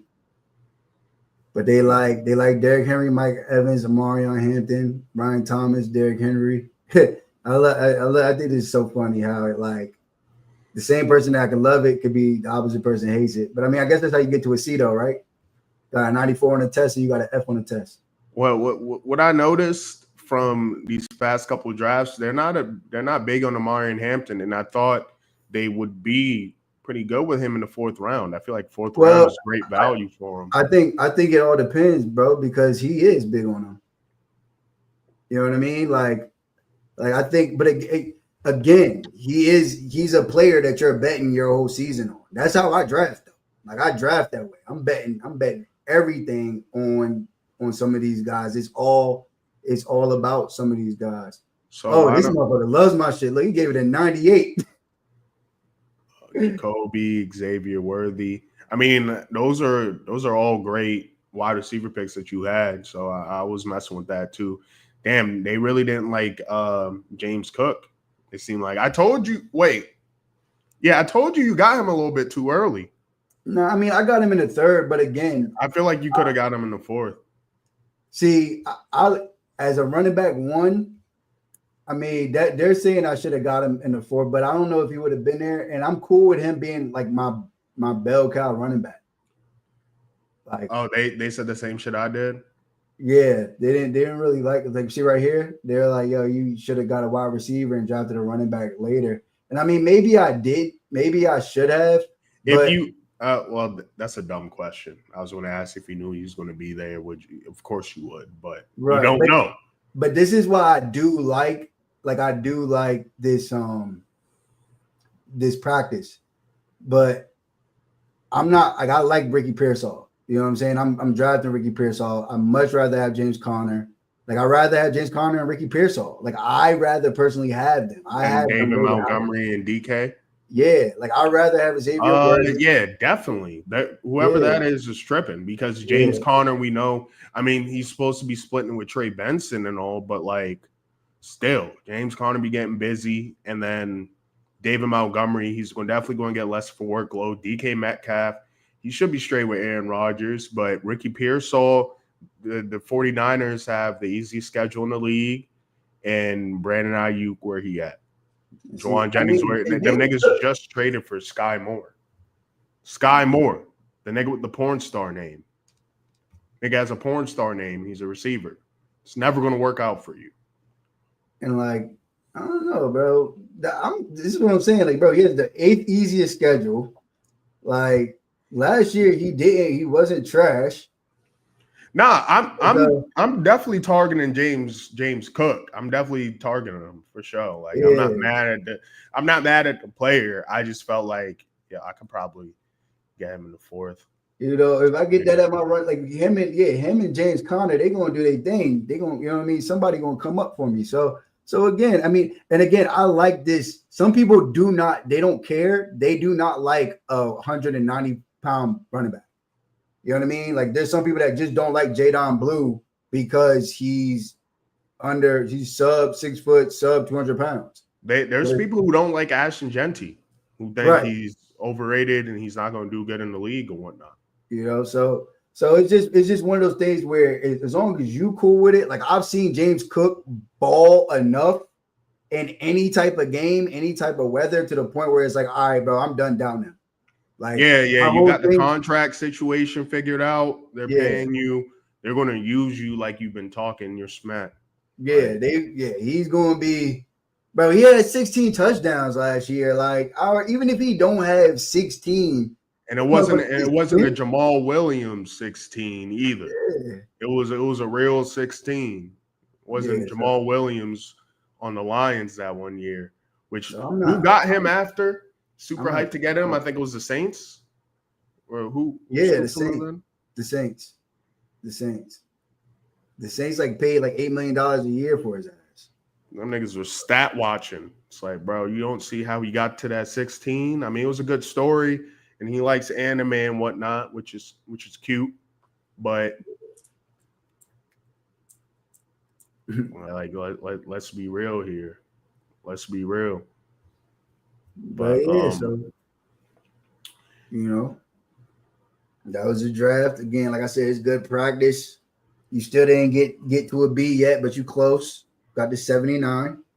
nah, I got 74, man. Oh, 74. I'm never gonna get past that C because like there's just players that I'm like, that's one of my guys. That's one of my guys. I Yeah, don't care what y'all say. I'm always gonna when Marion Hampton's there in the 4th, I'm getting him every time. Getting him yeah. every time. They're not gonna like it. It's gonna dock me some points. They probably also didn't like how early I went tight end and quarterback. Yeah, I mean, I think you probably would have been straight if you would have gotten like a running back or a tight end at one of those. I mean, a running back or a wideout at one of those spots. But it's like you went quarterback early and then you went tight end early, but then you double back and you went tight end again. Yeah. So but again, like you said, like you got it. I mean, T-Balls did that last year with TJ, and then she got Brock Bowers. They probably were like, yeah, that was dumb as hell. But then Brock Bowers is out here putting up wide receiver 1 numbers. How dumb Which was means you might be in one of them situations where you could put them in a flex. If right. you have a week where you have a lot of buys or something, it's like, fuck it. I'm gonna just put in Tyler Warren along with Travis Kelce, or vice versa. Now you gotta bank on the fact that like history is gonna happen twice in a row, which would be kind of crazy. But you mean in terms of another tight end just having like some type of historic year? Yeah, like dummy year. But if we're being real, it's like, yo, we don't know what Daniel Jones can do, but we do think he can get the ball to the tight end. Well, yeah, exactly that. And it's also like Tyler Warren has been like a pretty one of the promising parts of their offseason, besides their weird little quarterback battle situation. And send me the link to what you're talking about in terms of who was going in depth on how these quarterback battles work. That sounds real interesting. Nah, bro, that joint is like that shit was good. I got a bunch of stuff like that. Like one day we'll get into that bag, but like I got like everybody want to talk about interceptions, but then when we talk about Peyton Manning, everybody act like he the GOAT and he never did no wrong. But they literally had to change the rules because he was getting picked off so bad in important games, in big games. What do you mean change the rules? What are you talking about? They changed the rules. And the dude has, I'll show you, but like they changed how you could guard players because New England was on Indianapolis Colts ass so bad in one of the conference playoff games. But like whole time it wasn't even, they weren't really cheating like that.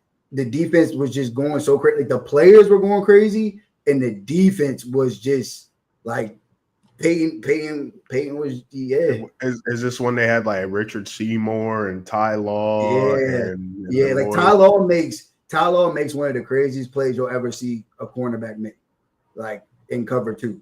Like that's what I'm saying. Like football goes deeper than the stats and the box score and all of that. Like when you're actually breaking down the game, breaking down the film, you're like, oh my God, like some of these people are madmen.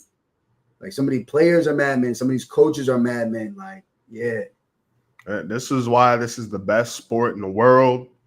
Keep it American, because I'm hearing rumblings about the UK wants to host one, some other country wants to. You're not hosting a Super Bowl, man. Stop it.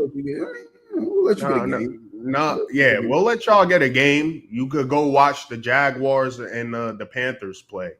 Yeah, we might even send the Chiefs over there. We might send the Chiefs over there. You know what I mean? Yeah, but it's going to be Chiefs Browns. So have fun, all right? Trying to get some damn Super Bowl. Y'all niggas getting too. Oh man, don't get me started.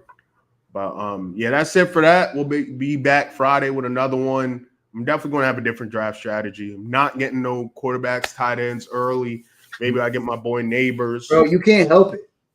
What? I realized today you can't help it, bro. I can't help it. Yeah, bro, Pat Mahomes is sitting in my lap. I can't. That's what I'm saying. That's the temptation right there. It is a temptation. When you see that Pat Mahomes right there, you see Travis Kelce right there, which I don't think Travis Kelce personally is a bad pick, but it's because of the stack. It's just because like I'm picking at the back end, so it's going to come back around. I know they're going to be gone, and then I could just focus on. You just got to remember, tight end early or all the way punt, bro. All the way punt. I know. I want to go all the way punt because there's so much value. Like there's so much value. So like, but that's why I'm glad we're doing this because it's like it's reminding me like, look, bro, I know you let temptation, you got seduced by the quarterbacks and the tight ends. So stop doing that because you could get Caleb Williams. I could get your stack. I would prefer your stack. Yeah, you know what I mean? Would prefer Caleb Williams and Loveland. Right. And I could have got Brock Purdy low key with that. You know what I'm saying? So I still could have had Brock and Ricky. You could have double stack shits. Whatever you want. So and man. You can match it up. Yeah. So again, that's why motherfuckers is practicing this shit. But you'll get to 85 eventually. I'm fine with 80, 81, man. If I could just get to 80, 81. I need to get to a B. Yeah, give me a B, man. Give me a B. I just need a B. I'm gonna switch it up though. I know what I need to do to get a B this time. I'm a punt on these possessions, and we're going to see. We're going to see on Friday. But matter of fact, like, subscribe. We're on the road to 100 subscribers on YouTube. We're trying to get to 100 subscribers before the season starts. Make sure you get over there. Lots of shorts.